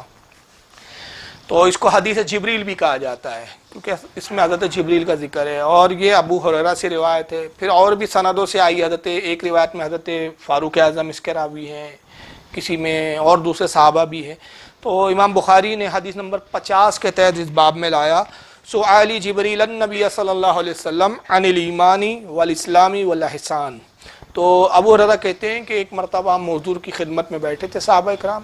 ایک شخص آیا، بڑے سفید لباس میں ملبوس تھا، صاف ستھرا لباس، اور وہ اہل عرب بھی نہیں معلوم ہو رہا تھا، مدینے کا بھی نہیں معلوم ہو رہا تھا، اور مسافر بھی نہیں سمجھ میں آ رہا تھا. اس لیے کہ اگر مسافر ہوتا، سفر سے آتا تو کپڑے اس کے میلے ہوتے، گرد و غبار ہوتا اس کے جسم پر. اتنا صاف ستھرے کہ اس کے لباس پر ایک مطلب جو ہے داغ نہیں تھا، ایک دھول و گرد و غبار کا ذرہ برابر بھی کچھ اثر نہیں تھا. تو ابو ہریرہ کہتے ہیں رسول اللہ کے پاس آیا اور حضور سے اتنا قریب بیٹھ گیا کہ اپنے زانو، اپنے گھٹنے حضور کے زانو اور گھٹنے سے ملا دیے، اور اپنے ہاتھ کو حضور صلی اللہ علیہ وسلم کے زانو پر رکھ دیا. اور اس نے بھی سوال کیا. پہلا سوال کیا کہ یا رسول اللہ اسلام کیا ہے؟ سرکار بتائیں کہ اسلام کسے کہتے ہیں؟ آقا نے جواب میں فرمایا کہ اسلام یہ ہے کہ تو اللہ کی عبادت کر، اللہ کی ذات میں کسی کو شریک نہ کر، یعنی شرک نہ کر، نماز قائم کر اللہ کے لیے، زکوٰۃ ادا کرے جب زکوٰۃ کا تو مستحق ہو جائے، رمضان آئے تو رمضان کے روزے رکھ. یہ اسلام ہے. تو اس کے بعد اس شخص نے جو دوسرا سوال کیا، وہ سوال کیا تھا؟ قالا مل احسان. کہا کہ اللہ کے نبی یہ بتائیں کہ احسان کیا ہے، احسان کسے کہتے ہیں؟ قالا ان تعبد اللہ کأنک تراہ. آقا نے فرمایا کہ احسان یہ ہے کہ تو اللہ کی عبادت ایسی کر کہ تو خدا کو، اللہ کو دیکھ رہا ہو. بخاری کی حدیث ہے نا یہ. ایسی عبادت کر اللہ کی کہ تو خدا کو دیکھ رہا ہو. اب یہ کیفیت تو سب کی نہیں ہو سکتی نا. تو آسانی کیا فرمائی امت پر رسول اللہ نے؟ فرمایا فَإِن لَمْ تَكُنْ تَرَهُ فَإِنَّهُ يَرَكَ. کہ اگر یہ کیفیت تیری نہ ہو سکے کہ تیرا یہ تصور بنے یا تو اس مقام اور درجے پہ پہنچ جائے کہ جہاں تو خود نماز میں اللہ کو دیکھے، تو کم سے کم یہ خیال کر لے اور یہ جان لے کہ اللہ تجھے دیکھ رہا ہے. اس کے بعد اس شخص نے یہ بھی پوچھا، حدیث بڑی طویل ہے کہ یا رسول اللہ قیامت کب آئیں گی؟ انہوں نے فرمایا جتنا پوچھنے والا جانتا ہے اتنا بتانے والا جانتا ہے. کہا حضور نشانی بتا دیجئے کچھ قیامت کی، تو حضور نے کچھ نشانیاں بتائیں، وہ نشانیاں بخاری میں موجود ہے، کافی طویل حدیث ہے۔ وہ شخص چلا گیا، حضور نے فرمایا جاؤ اس شخص کو بلاؤ تاکہ میں کچھ اور اس سے گفتگو کروں۔ صحابہ کہتے ہم نے دیکھا تو وہ ہمیں نظر نہیں آیا، ہم تعجب میں پڑ گئے کہ اتنی جلدی یہ کیسے غائب ہو گیا۔ کہا یا رسول اللہ وہ تو نظر نہیں آ رہا ہے۔ فرمایا وہ جبریل تھے، انسانی شکل میں آئے تھے تاکہ سوال کر کے تمہیں تمہارا دین سمجھا دے۔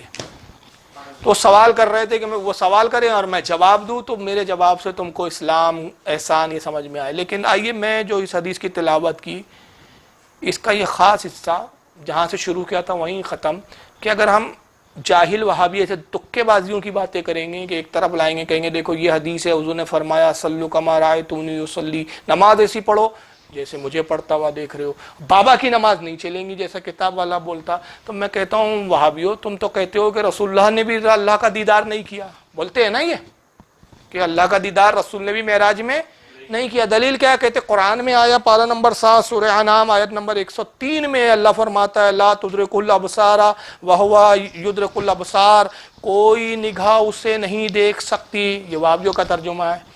اعلیٰ نے حالانکہ کیا ترجمہ کیا؟ کوئی نگاہ اس کا احاطہ نہیں کر سکتی۔ یہ فرق ہے لیکن اب اتنا وقت نہیں ہے۔ انہوں نے کہا کوئی نگاہ، کوئی آنکھ اس کو نہیں دیکھ سکتی، وہ سب کو دیکھتا ہے، سب کو اس نے احاطہ کر رکھا ہے، لیکن اس کو کوئی نہیں دیکھ سکتا۔ قرآن کہہ رہا ہے کوئی نہیں دیکھ سکتا، حضور کہتے ہیں نماز ایسی پڑھ جیسے خدا کو دیکھ رہا ہو۔ تو کیا حضور کو یہ آیت نہیں معلوم تھی؟ ہاں کیا رسول اللہ قرآن کے خلاف بول رہے ہیں؟ اور حدیث جبریل ہے، سب کے نزدیک متفق علیہ ہیں، صرف بخاری نہیں، ترمذی، ساری کئی حدیث کی کتابوں میں آئی ہے جی۔ اس کی تخاریج بیان کروں تو سینکڑوں تخاریج میں آپ کو سنا سکتا ہوں، لیکن صرف بخاری تو کافی ہے نا بھی، سب سے عظیم کتاب۔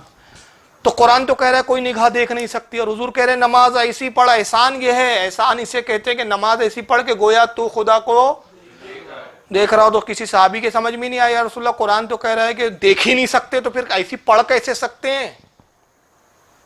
تو دیکھ اس کا مفہوم یہ ہے اصل میں کہ تم نہیں دیکھ سکتے، تم عام بندے ہو۔ عام بندوں کی کیفیت کیا ہے کہ تم اتنا ہی تصور کر لو کہ وہ ہمیں دیکھ رہا ہے، بس کافی ہے، تم کامیاب ہو گئے۔ مگر میری امت میں کچھ ایسے بندے ہیں جو نماز میں خدا کو دیکھیں گے، دیکھتے ہیں۔ اگر ناممکن ہوتا تو یہ کہتے ہی نہیں کہ نماز ایسی پڑھو۔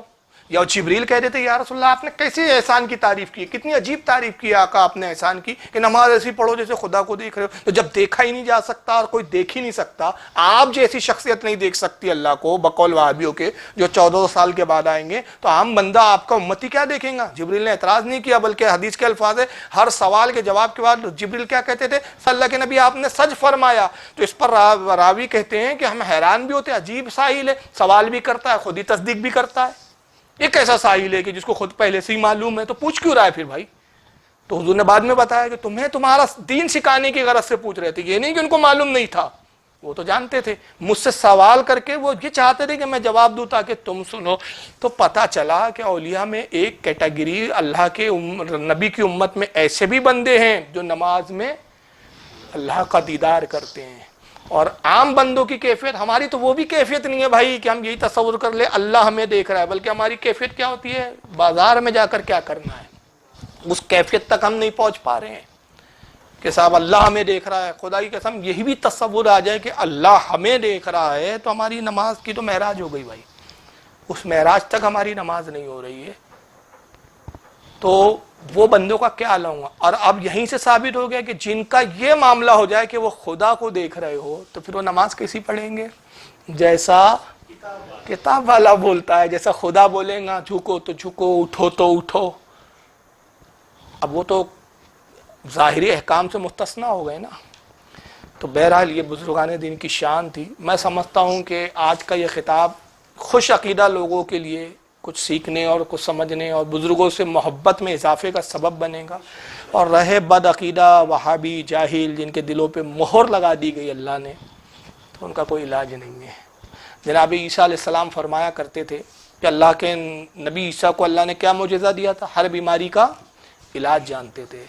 جناب عیسیٰ فرماتے ہیں کہ میرے پاس ہر مرض کا علاج ایسی 2 امراض ایسے جس کا علاج میں بھی نہیں کر سکتا۔ ایک بغض، کسی سے اگر آپ کو بغض اور حسد ہو جائے اس کا کوئی علاج نہیں ہے، اور دوسرا فرماتے تھے ہٹ دھرمی، اگر ہٹ دھرمی کا علاج ہو جاتا تو خدا کی قسم ابو جہل نہیں ہوتا، صحابی ہو جاتا، عتبہ نہیں رہتا، شیبہ نہیں رہتا، ولید بن مغیرہ نہیں رہتا، یہ سب ایمان لے آتے۔ یہ ہٹ درمی تو تھی اور حسد بھی تھی، نبی سے حسد بھی تھی اور ہٹ درمی بھی تھی، دونوں شے ان میں تھی، اس لیے وہ ایمان نہ لا سکے، اڑے رہے اپنے ہٹ درمی اور رسول اللہ کی حسد میں مبتلا رہے۔ وہی آج اس دور میں وہابیوں کا حال ہے، تحقیق کرتے نہیں ہیں، پڑھتے نہیں ہیں، سمجھنے کی کوشش نہیں کرتے ہیں، بس دیکھا گیا اچھا یہ فلاں مولانا بریلی کے مولانا، تو ابھی سنا ہی نہیں، نفرت اتنی ہے کہ سننے سے پہلے ہی فیصلہ سنا دیتے ہیں، سنیں گے نہیں بیچارے، پڑھیں گے نہیں، دیکھیں گے نہیں کہ بھئی بول کیا رہا ہے، دلیل کیا دے رہا ہے، دلیل کی تحقیق تو کرو کہ جو دلیل دے رہا ہے وہ کتاب میں موجود ہے بھی یا نہیں ہے، اگر ہے تو پھر مان لو کتاب کو۔ یہ کہتے تو ضرور ہے یہ اپنی زبان سے، ہم اہل حدیث ہے، ہم حدیث کو مانتے ہیں، مگر خدا کی قسم یہ سب سے زیادہ اپنے ملا کو مانتے۔ اگر حدیث کو مانتے تو میں نے مولانا کی بات نہیں پیش کی ہے، حدیث کی بات پیش کی ہے۔ پورے بیان میں اعلی حضرت آئے ہیں کہیں کہ اعلی حضرت یہ فرماتے ہیں؟ ہمارے لیے تو اعلی حضرت فرماتے کافی ہے، کیونکہ ہم تو عشق کے بندے ہیں، بات کیوں بڑھائی ہے؟ کیوں ہم جانتے ہیں ہمارا امام جو بولتا ہے قرآن و حدیث کی روشنی میں بولتا ہے۔ ہمارے امام نے کوئی بات ایسی بولی ہی نہیں جو قرآن میں نہ ہو یا حدیث میں نہ ہو، یا کم از کم علماء کا کوئی نہ کوئی قول نہ ہو، بغیر دلیل کے ہمارا امام نہیں بولتا۔ لیکن یہ بغض ہے کہ حالت کو بھی نہیں پڑھتے بیچارے۔ ہاں اولیاء تو مطلب یہ حالت کو بھی نہیں پڑھتے، بغض میں اتنے یہ ڈوب گئے ہیں، تو پھر ہمیں کیا سنیں گے؟ چلیے اللہ تعالیٰ سے دعا ہے کہ اللہ تعالیٰ آج کی بزم کو قبول فرمائے، اور اسی طرح اور گفتگو کرنے کی ہمیں توفیق عطا فرمائے، رسول اللہ کی سنت پر، حضور کے طریقے پر، اور بزرگان دین کی محبت عطا فرمائے۔ وما علینا الا البلاغ المبین۔